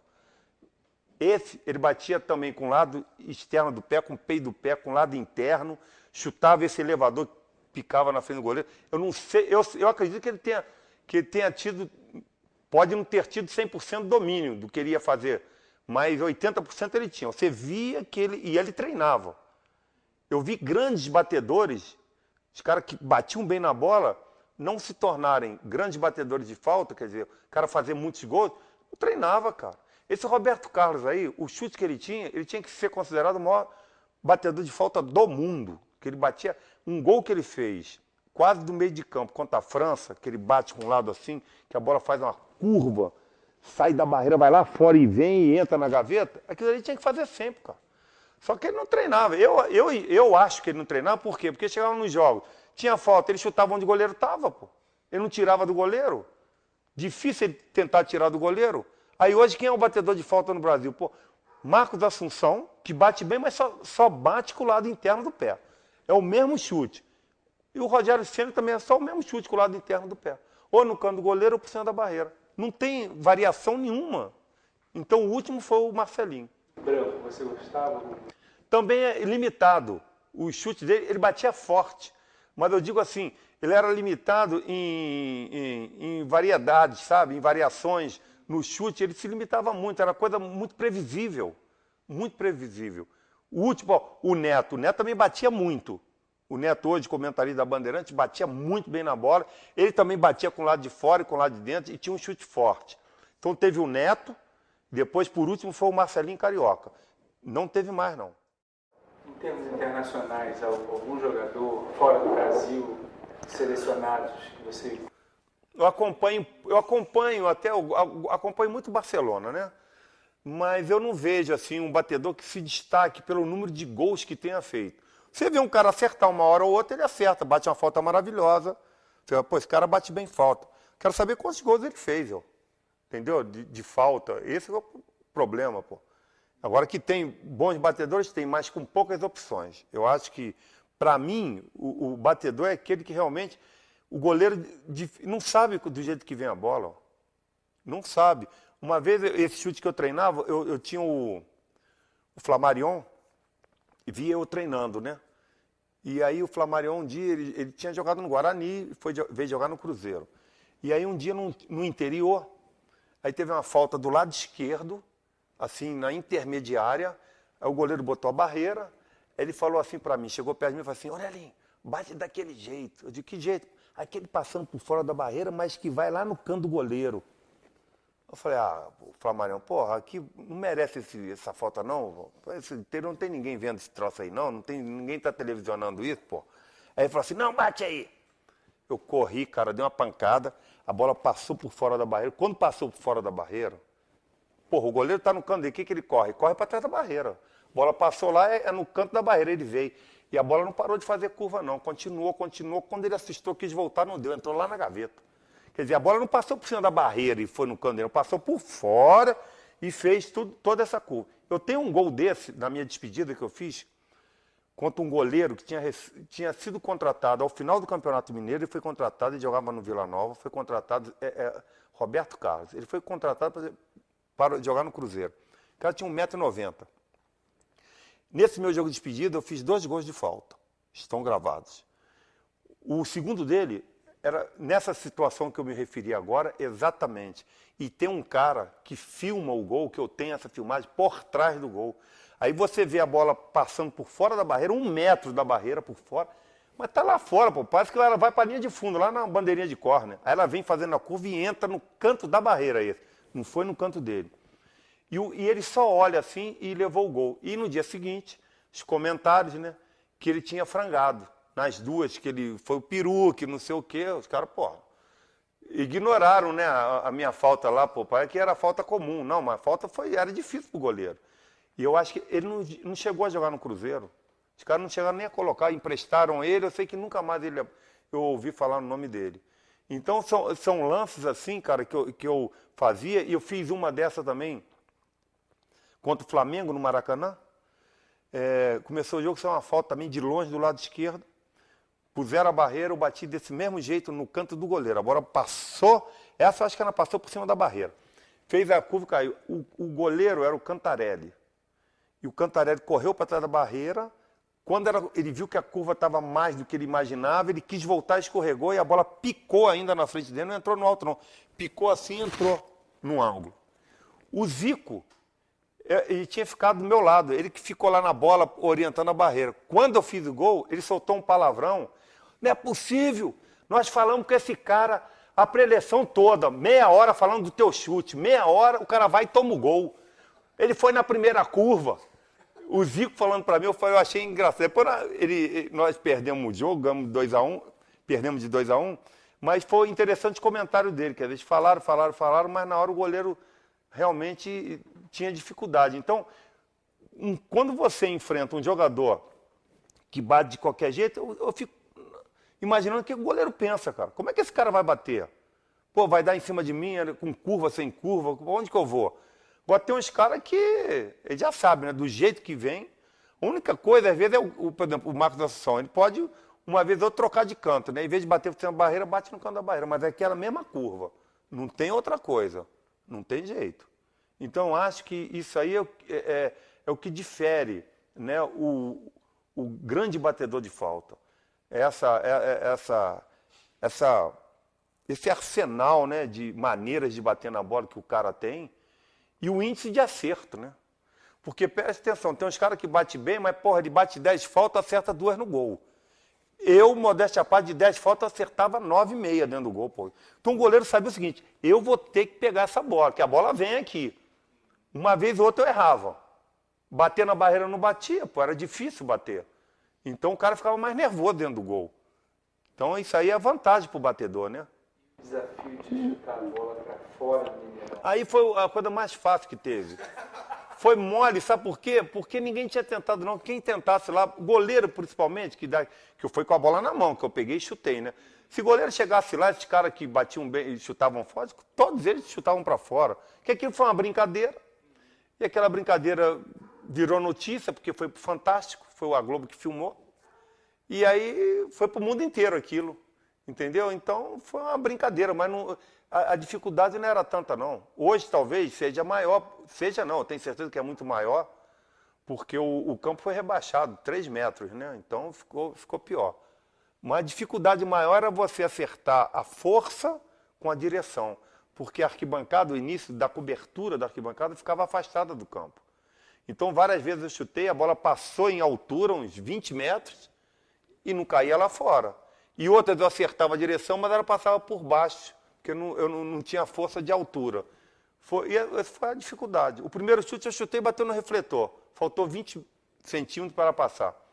Aí eu fui tentando, só que eu tinha terminado um treinamento coletivo. Era no verão, um calor desgraçado, 11 horas da manhã eu chutando bola. E aí eu fui cansando, aí eu já estava quase desistindo. Foi quando eu consegui. Tanto que chegou no dia seguinte, eu não pude treinar no sábado, porque meu dedão ficou inchado, cara. Eu fiquei com o dedo inchado e doendo. Aí eu tive que fazer tratamento para poder jogar no domingo. Mas isso aí foi mole, isso aí não é difícil não. Hoje, inclusive, eu lembro outra brincadeira que aconteceu, na época eu chutei e foram entrevistar o Toninho Baiano, né, o lateral direito. E aí, Toninho, Nelinho chutou a bola para fora do Mineirão, e aí o que você tem a dizer? Disse, lá é mole mesmo, eu quero ver ele chutar aqui no Maracanã.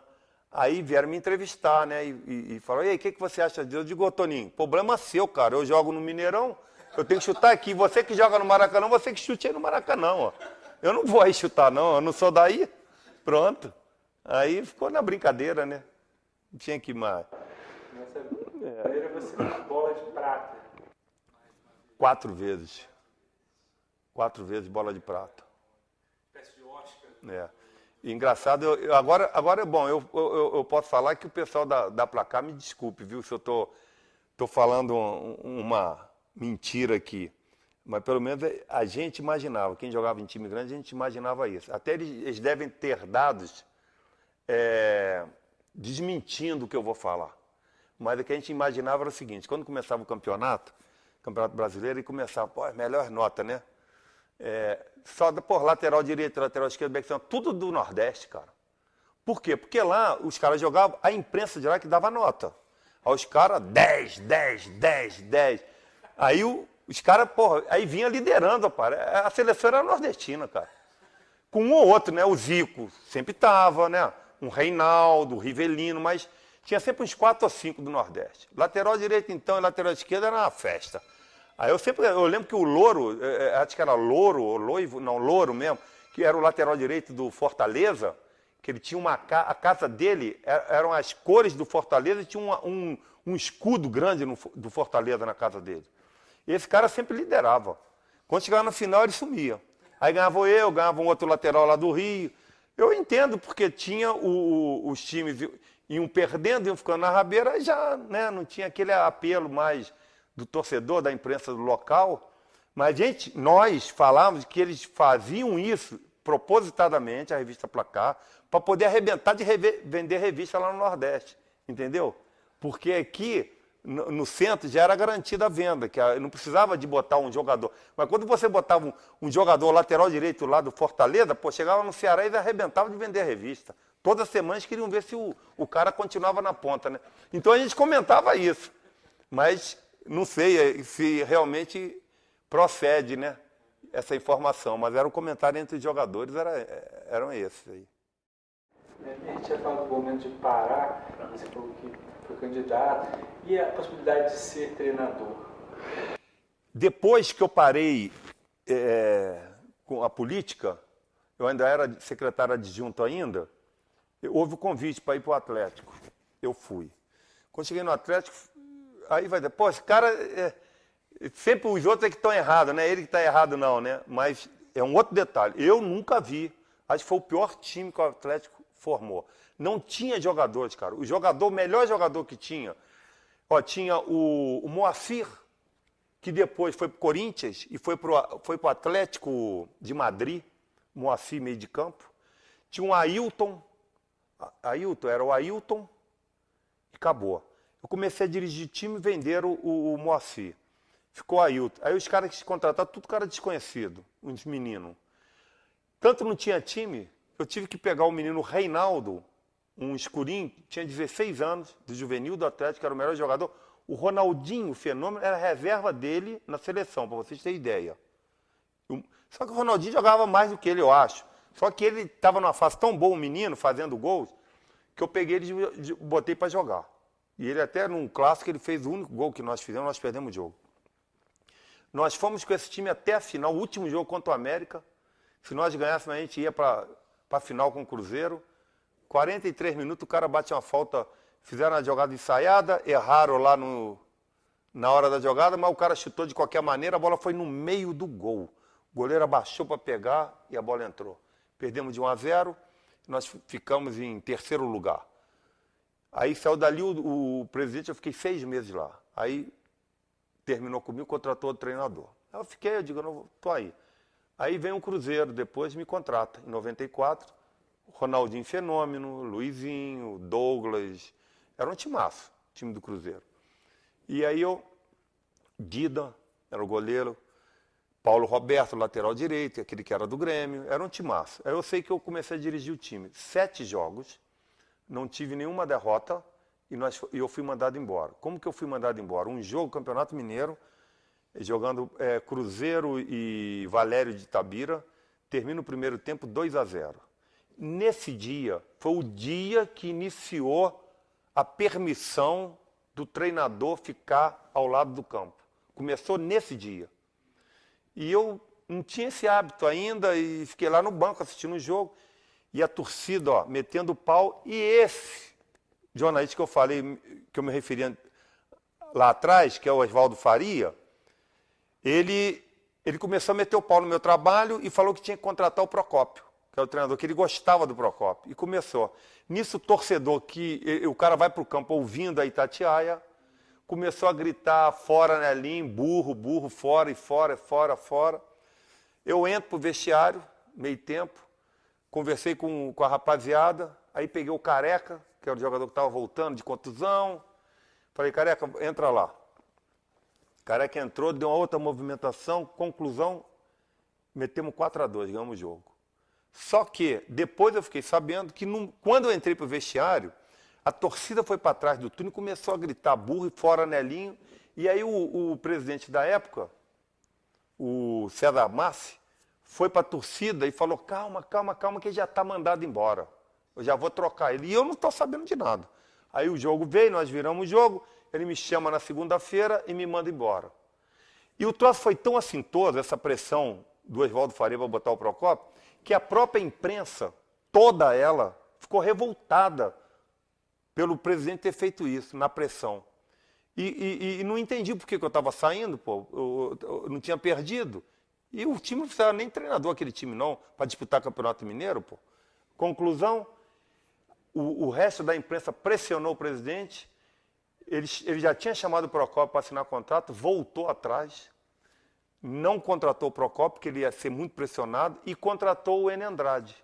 Aí o Enio Andrade veio, fez um grande trabalho, e o Cruzeiro foi campeão invicto esse ano. E aí, aquele som do torcedor cruzeirense, né, de uma parte, né, da torcida, quer dizer, ignorando tudo que eu tinha feito pelo clube como jogador, me chamando de atleticano e de burro. Aí eu falei assim, cara, não vou não, vamos fazer o seguinte, se um dia eu precisar de futebol, eu volto. Se eu estiver passando fome, eu vou ser treinador. Mas senão, nunca mais. Então, eu saí do futebol desse jeito, detestei ter sido treinador. Eu acho que é uma profissão muito ingrata, por mais que eles ganhem dinheiro, que coisa assim, tem que gostar muito, tem que ter muito sangue frio para aturar essas coisas que vêm da arquibancada e da imprensa, entendeu? Que a imprensa também ela é severa, ela é maldosa em alguns momentos, né, com o treinador, e eu conheço casos de treinador que é muito rígido assim, nas entrevistas, né, que é ríspido, mas que é sincero, que é honesto, que aí o cara não gosta dele, ele pega a raiva daquele cara e começa a fazer uma coisa sistemática, cara, para prejudicar o cara. Ele está vendo que o cara está fazendo um bom trabalho, ele fala que o cara não entende nada de futebol, o cara é retranqueiro, não sei o quê. Então, esse meio é muito difícil. Esse meio só tem uma coisa, que para você viver nesse meio, é ser jogador. E olha lá, acabou. Jogador, eu adorei ter sido jogador de futebol. Treinador, detestei. Dirigente, então, nem pensar isso aí. Então é uma coisa que eu sempre digo, enquanto eu puder viver sem o futebol, eu vou viver. Então hoje eu tenho uma academia e vivo dela, e aquilo que ela me der é o suficiente para eu viver, então não pretendo nada além do que eu recebo pela academia. Então ser treinador não adianta, mas eu vou te pagar 500 mil. Sabe como é que eu seria treinador hoje? Seria treinador assim, vamos supor, ver um time grande aí, que não vai acontecer nunca, claro. Mas se viesse um time grande e falasse assim, Elinho, vou te pagar 500 mil por mês um ano. Eu digo, então vamos fazer o seguinte, você me dá os 12 meses, 6 milhões na mão. Me dá na mão, contrato de um ano. Se você quiser me mandar embora, manda a hora que você quiser. Mas eu já peguei o dinheiro, botei no bolso. Aí eu aturo os caras me chamar de burro, pode chamar o que quiser. Eu vou botar uns negócios no ouvido aqui, não vou escutar ninguém, aí eu vou ser treinador. Aí eu vou. Do caso contrário, não. Que negócio de ficar recebendo por mês e mesma coisa, não tem nem... Que às vezes eles fazem, né? Sem multa, né? Aí você fica lá, pô, burro. Aí você fica longe da sua família, viaja demais, concentração, os caras enchendo tua cabeça lá. Pra quê? Para ganhar um pouquinho mais, ou que seja muito além do que eu ganho? Não quero mesmo. Eu sempre rezo, peço a Deus, se ele continuar me dando o que está me dando, tá bom demais. Quero ganhar 500 mil, 1 milhão, nada. Quero nada disso. Treinador é muito difícil, cara. Quando você vê um treinador lá na Inglaterra, o cara está lá 25 anos num clube, e o cara é respeitado, pô, isso é diferente. Você vai dizer que o clube não deu tempo para você avaliar o trabalho do cara? Não tem como. O cara está há 25 anos, já foi super avaliado e continua lá por quê? Foi bem avaliado. Aqui não se manda treinador embora pelo que ele faz durante a semana. Se manda pelo resultado. Então, e quem manda embora? É o diretor. E que diretor? O cara acompanha, não acompanha treinamento. E se acompanha, não entende de futebol. Aí ele, como é que ele manda embora? Ele manda embora pelo resultado, que em cima do resultado negativo vem a cobrança da arquibancada, do torcedor e da imprensa que faz onda. Aí ele, para satisfazer os torcedores e a imprensa, ele manda o cara embora. Aí, se um cara entende, fala assim, não vou mandar ele embora não, pô. Eu acompanho o trabalho dele, o cara trabalha demais, o cara é sério, é correto, trabalha bem, dá tudo que é tipo de treinamento. Agora chega lá dentro, o cara perde o gol na cara do goleiro. O goleiro, a defesa falha. Pô, ele é o culpado? Mas eu vi, pô, ele treinando o jogador, o posicionamento na cobrança de um córner. Eu vi ele posicionando. Eu vi ele posicionando o cara do rebote, fora da área. Aí o gol aconteceu porque o cara que tinha que ficar na cabeça de área lá, no rebote, não estava ali, a bola sobrou ali, o adversário veio, bateu de fora e fez o gol. Então, se ele acompanha futebol, acompanha treinamento, e ele entende, ele vai reconhecer que o problema não é o treinador, são os jogadores. Então, isso não acontece no futebol. E, às vezes, até um cara entende de futebol, sabe que o treinador não é culpado e manda embora assim mesmo. É demais, cara. O cara tem certeza que o cara é bom, que ele não é o culpado. Aí ele vai e manda embora, sabe por quê? Para tirar o dele, né, meu irmão? Ele fala, pô, os caras estão cobrando, eu vou fazer o que eles querem. Por que eu vou contrariar? Porque se eu contrariar, eles vão fazer onda contra mim. Que eu é que estou bancando um cara que não presta. Aí vão mandar embora. Aí vão mandar embora o treinador e a mim. Aí ele vai lá e manda embora. Então o futebol é isso. A relação de diretoria com o treinador é essa. Entendeu? E outra coisa, aí você vai pegar treinador, está lá na beira do campo, durante os treinamentos, que vem um diretor, ou vem um empresário, e fica buzinando no ouvido dele que tem interesse que determinado jogador entre no time. E aí, ele para não cair, ele coloca. Entendeu? Aí você tem que peitar esses caras, falar, não, aqui não, meu irmão, aqui manda eu. Não quero saber se ele tem empresário, se o diretor quer que ele jogue. Quando eu fui treinador no Cruzeiro, no Atlético não. O presidente Afonso Paulino respeitava demais. E entendia de futebol, foi um grande jogador de futebol de salão, acompanhava todos os treinamentos. Ele me mandou embora no final do Campeonato Mineiro, falou, Nelinho, ó, deu, vou botar outro aí. E ele reconhecia que o time também era fraco, mas ele quis mudar. Mas no Cruzeiro teve um diretor que um dia chegou para mim, sentou do meu lado e falou assim, ô Nelinho, por que você não põe o fulano de tal para jogar?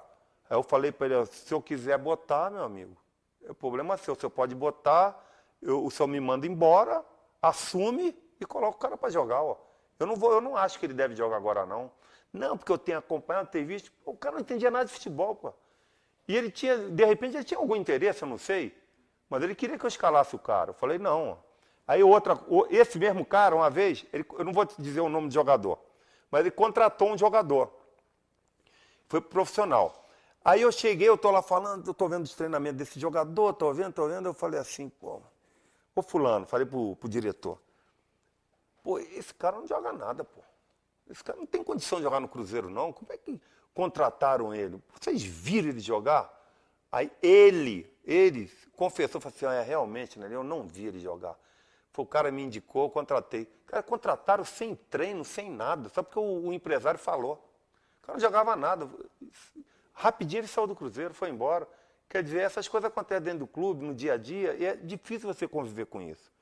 Então, claro, nós temos um Vanderlei Luxemburgo, hoje o Muricy, Abel, né? Os caras têm moral, eu sei que eles têm personalidade, que também tem um trabalho dele lá isento, que eles não deixam os caras escalar time, mas eu fico vendo como é que eles conseguem conviver com esse meio, cara.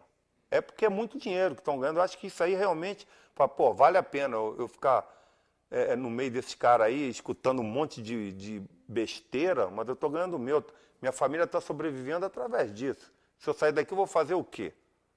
Então, isso aí, acho que é o que move esses treinadores, os grandes treinadores, a permanecerem nesse meio, que é um meio muito complicado, muito difícil. E a relação com o técnico, né, Linho? Quando você pegou pela frente um técnico autoritário, e se você exercia em campo um pouco a função de pensar o jogo, de exercer mudanças por iniciativa própria, com uma leitura do jogo? Muito. Isso aí acontecia muito na minha época. Eu lembro, o Gerson era mestre de fazer isso, né? O Gerson comandava o time que ele jogava. Pô, o São Paulo eu não estava lá, mas eu imagino. Mas o Fluminense, eu joguei contra ele jogando no Fluminense. Então ele fazia muito isso. Piazza fazia muito isso. Entendeu? Zé Carlos, o meio de campo no Cruzeiro, fazia muito isso. No Atlético tinha o Cerezo que fazia. Entendeu? O Heleno, que era mais humilde, tudo, mas um cara que sabia ver o jogo. A gente conversava, o João Leite. Isso tem demais, ó. Tem demais. E se não houver isso, meu amigo, se você ficar dependendo, porra, só do treinador, eu sou um crítico severo com a postura do treinador na beira do campo. Vocês passem a observar, quando eles põem um microfone lá próximo, o que eles falam durante o jogo. A maioria, hein? A maioria. O que eles falam? O que a maioria fala? Olha as costas. Cuidado com as costas. Olha o fulano. Ô, gente, o treinador vai cuidado com as costas por lá dentro. Pô, o jogador tem que saber que tem um cara entrando aqui nas costas dele. Eles só falam coisa desnecessária. Eu conheci um treinador que ficava gritando, botava a mão assim, ó. Ele tá aí, ó. Não sei se está trabalhando, não. Ele botava a mão aqui e ficava berrando. Nada. Ele ficava berrando. Não tinha coisa com coisa, só para fazer média com a arquibancada, achando que ele estava dando instrução, que ele estava nervoso, ele fazia, pô, para lá, para cá, pá. Aí tu olhava e não estava falando nada. Era teatro, cara, só para impressionar. Então esse cara fazia isso e a maioria não fala, não muda, entendeu? Não muda nada, ó, cuidado com fulano, marca fulano. Ô, gente, você está dentro do campo, tu está vendo o adversário, o cara pegando a bola toda hora ali, você precisa o treinador avisar para marcar o cara? Você lá dentro, você vai, fala, ô, cara, encosta nele lá, pô, ele está dominando, ele está complicando o nosso time aqui, marca ele lá. É o próprio jogador que fala. Claro, e o treinador não ficava na beira do campo falando nada, ele ficava dentro do túnel, quieto. Então, o que acontece? Como é que funciona? É no meio tempo, o principal do treinador é durante a semana. É os treinamentos. Ele dá treinamentos que motivem os jogadores a fazerem aquilo que ele deseja. Então, ele tem que saber mexer com isso. Ele saber ter uma leitura daquilo que os jogadores estão fazendo nos treinamentos, saber quem é o adversário, poder escalar um time de acordo com o adversário. Por exemplo, ele tem um lateral lá que, pô, o cara marca mal. E o ponto esquerda adversário é o melhor do time. Ele fala, pô, se eu botar, eu tô roubado. Ou então ele pode até não tirar o lateral, mas pega o meio de campo e fala assim, aqui, ó. Toda hora que o ponto esquerda pegar a bola, você encosta no lateral para ficar 2 contra 1, para ajudar ele a marcar. Então essas coisas acontecem durante a semana. E durante o jogo, ele vai ver o primeiro tempo, vai chegar no vestiário e vai fazer as observações, as mudanças.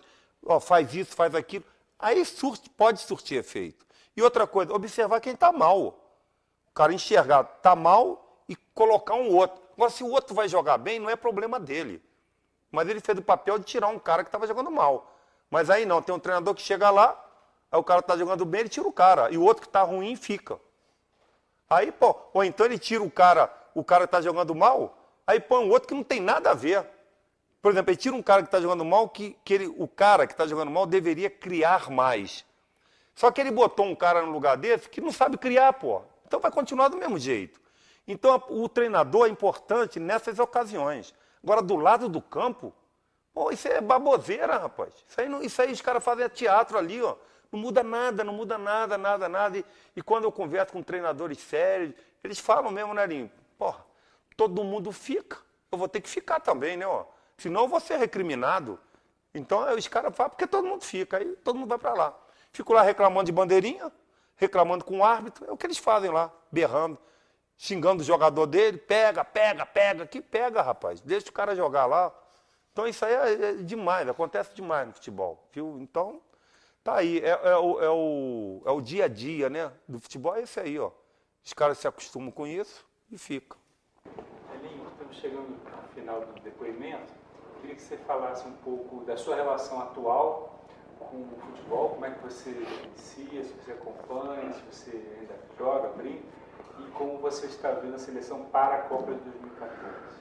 Bom, primeiro eu não parei agora de jogar futebol, estava jogando futebol, era futebol society, grama sintética, mas eu tive muitos problemas com a vista e que eu operei, e depois dores musculares e tudo, eu fui afastando, eu acho que eu já estou totalmente recuperado, mas eu acho difícil voltar a jogar.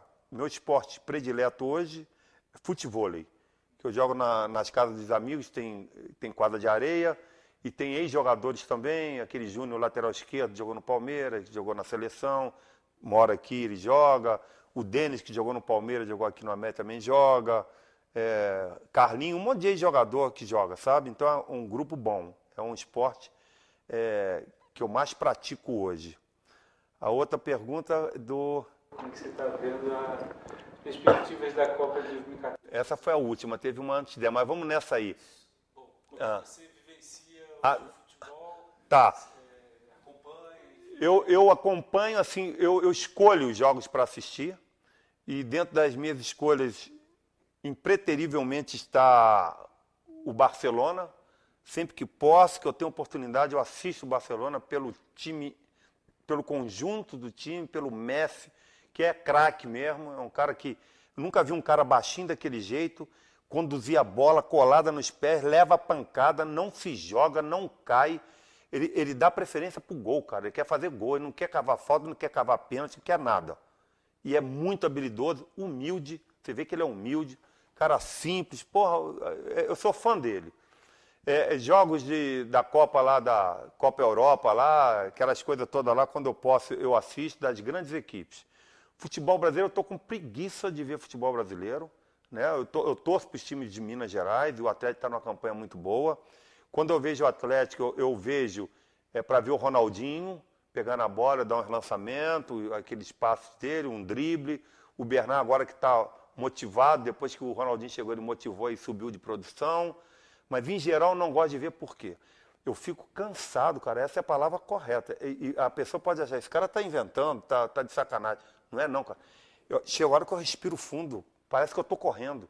É que os caras correm tanto no campo, o cara corre, aí ele perde a bola, aí corre, pega a bola, toma a bola de novo, aí entrega a bola, aí pega a bola de novo, os caras erram um passe de 2 metros, um passe longo, dificilmente você vê hoje no futebol brasileiro. É um futebol que quando eu jogava, quem corria mais, corria 4,5 km, 5 km, hoje os caras estão correndo 12 km numa partida. A velocidade é muito grande, o tempo de raciocínio diminuiu drasticamente. O cara que domina a bola no meio de campo, ele não tem tempo de levantar a cabeça. Então é choque, é trombada o tempo todo e eu não consigo, cara. Sabe quando é que o jogo fica bom? É quando o time já está ganhando de 2, 3-0. Aí o jogo fica bom de ver.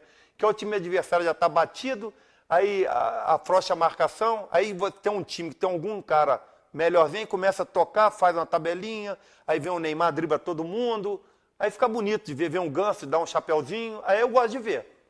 Aí me agrada. Mas enquanto o jogo está disputado, 0 a 0, eu não consigo ver, cara. O futebol tá feio demais, ó. Feio demais, os caras correm muito. É muito preparo físico e a técnica ficou em segundo plano, cara. Então, para mim, o goleiro hoje, para ser goleiro, não pode ter menos de 1,90 m, os backs também tem que ser só back grandão. Aí, para quem viu jogar Roberto Dias, que jogou no São Paulo, quase zagueiro baixinho, jogava pra caramba, né?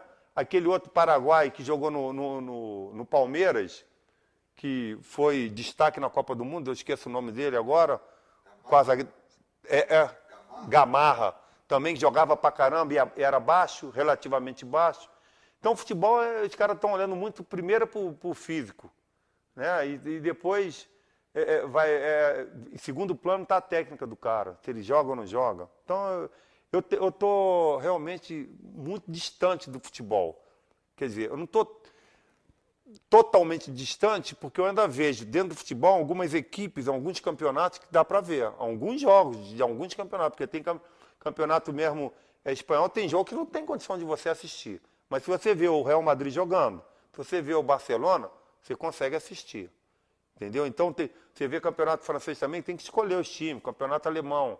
Agora, o campeonato brasileiro, meu amigo, hoje eu sigo no campeonato brasileiro os times mineiros, assim, em termos de resultado, e o Coritiba, que eu torço muito para o Coritiba, porque o Marcelo Oliveira é o treinador atual e é um grande amigo que eu tenho. Até hoje nós somos amigos, saímos juntos, a família toda é amiga, então estou torcendo por ele. O resto eu não estou nem aí, estou distante mesmo. E aí, por fim, a Copa de 2014. Olha, para mim hoje não existe time, não existe seleção, cara. Se nós imaginarmos que a seleção que foi nas Olimpíadas é metade praticamente da seleção que vai disputar a Copa do Mundo, cara. Eu não tenho uma informação precisa sobre a seleção do México, mas eu imagino que a seleção do México tenha muito mais jovens, né? Menos jogadores do top do que o Brasil tinha. E nós vimos lá, o Brasil tomando de 2 a 0, né? Levou um passeio. E os nossos grandes jogadores, o que eles fizeram? Sumiram, cara. Sumiram. Então, o que a gente pode imaginar, pode esperar da seleção brasileira numa Copa do Mundo? Eu estou esperando o pior.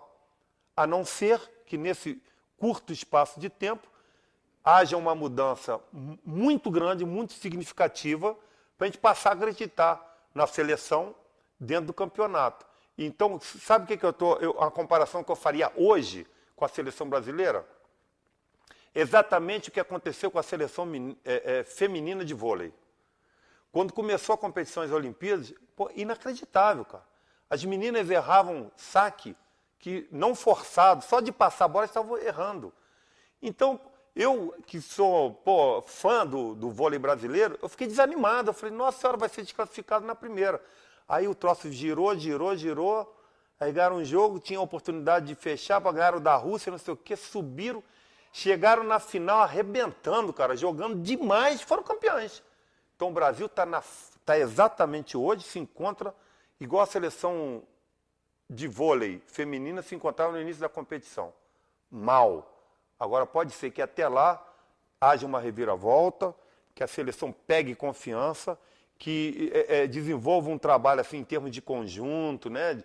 E porque também é muita convocação, cara, muito jogador jogando. O cara joga e joga mais ou menos, já não é convocado. Aí tem o outro lado, o cara joga mais ou menos, não, esse é o homem. Aí chega no jogo seguinte e não joga nada. Então você não tem uma sequência nas atuações que dê ao treinador e ao torcedor brasileiro essa confiança de manter o cara. Não, esse cara aqui eu esqueço. Por exemplo, eu acho que eles já esqueceram lá que não vão mexer. Neymar é um. Esse eu não vou preocupar com ele. O outro é o Thiago, né? O Thiago Silva, back central. De repente o lateral direito, né? Quem mais? Não sei, Aí o meio de campo, esses meninos que jogaram aí nas Olimpíadas, eu não sei se um deles vai para a Copa do Mundo. Não tenho a mínima noção. O Ganso, que vinha arrebentando, entrou na seleção no segundo tempo. Ele entrava andando e saía andando do campo. fazendo, gente, e aí como é que você vai confiar? Então, a desconfiança que existe de minha parte e que acredito seja de grande parte do torcedor brasileiro é em função das atuações. Ó. Então, se eles não passam, mesmo nas vitórias, eles não conseguem passar confiança para a gente. Falar assim, não, esse time agora está jogando bonito. E quando joga meio tempo bonito e bem, pô, no dia seguinte, no outro jogo, já não joga nada. Então não tem sequência. Porque confiança se adquire com sequência de boas atuações, do conjunto e individualmente. Aí você passa a confiar. Isso não está acontecendo. E enquanto não acontecer, eu até acho que nesse momento o treinador, claro que ele tem culpa. Só que ele é prejudicado no trabalho dele, né? Porque algumas peças ali estão jogando abaixo do que se espera. Então ele acaba sendo prejudicado. E outra coisa também que eu tenho a dizer é em relação ao treinador.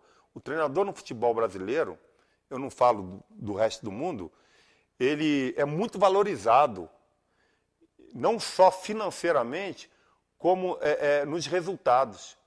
Então, eu acho que o torcedor, o treinador, não passa de 25% a participação dele. Esse 25% é a participação que eu falei anteriormente, durante a semana e no meio tempo, dentro do vestiário.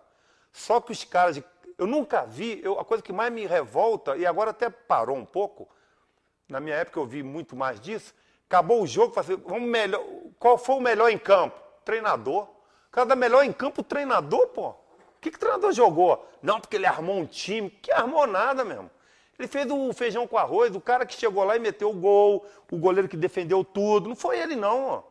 Aí dá o melhor em campo. Aí o time perde também. Os caras perderam o gol. Não, culpado é o treinador. Não é, cara. Culpado são os jogadores. Então, quando ganha, são os jogadores mesmo. A maioria dos méritos tem que ir para os jogadores. E quando perde, tem que ser os jogadores também. Pô. Os jogadores que são os verdadeiros culpados. O treinador tem uma parcela mínima na vitória e na derrota. É mínima, cara. Agora, se nós formos analisar o trabalho dele, aí você pode até chegar a essa conclusão. Não, no dia a dia ele é fraquíssimo. O cara não sabe dar treino, não sabe ver o futebol, o que está acontecendo no campo. Então ele é culpado. Nesse caso, ele não é 25%, não, ele é 80%. Pô. Escala mal. Mas então aqui tem essa mania, né? O treinador começa a ganhar, pô, esse treinador é fera. Aí o cara já faz contrato, aí ele vai para um time, o time não ganha de ninguém. Pô, esse cara desaprendeu. Pô, é o mesmo cara, pô. Ele está fazendo a mesma coisa. Só que agora não está dando certo. Então o treinador aqui é valorizado demais. Eu acho que, isso, em relação ao que ele ganha, eu acho que ele tem que ganhar cada vez mais. Eu não estou preocupado com o que ele ganha, não. Entendeu? Esse é problema lá dos clubes, de onde vem a verba não me interessa e está recebendo, eu estou satisfeito por ele. Mas na hora das críticas, o cara, pô, falar que é o treinador, mandar o treinador embora, ou então falar o treinador melhor em campo, pô, isso não existe. Para mim, sem chance. Nelinho, em nome do Museu do Futebol e da Fundação Getúlio Vargas, queremos te agradecer. Nos encantou aqui com a sua fluência, a sua lucidez no futebol e vai compor agora o acervo do Museu do Futebol para que todos que visitam possam conhecer a sua história contada com as suas palavras. Eu que agradeço a presença de vocês aqui na minha casa, a oportunidade de fazer parte de um museu que para mim é super, hiper importante poder estar fazendo parte desse museu. E eu dou os parabéns para vocês e todos aqueles que tiveram essa iniciativa.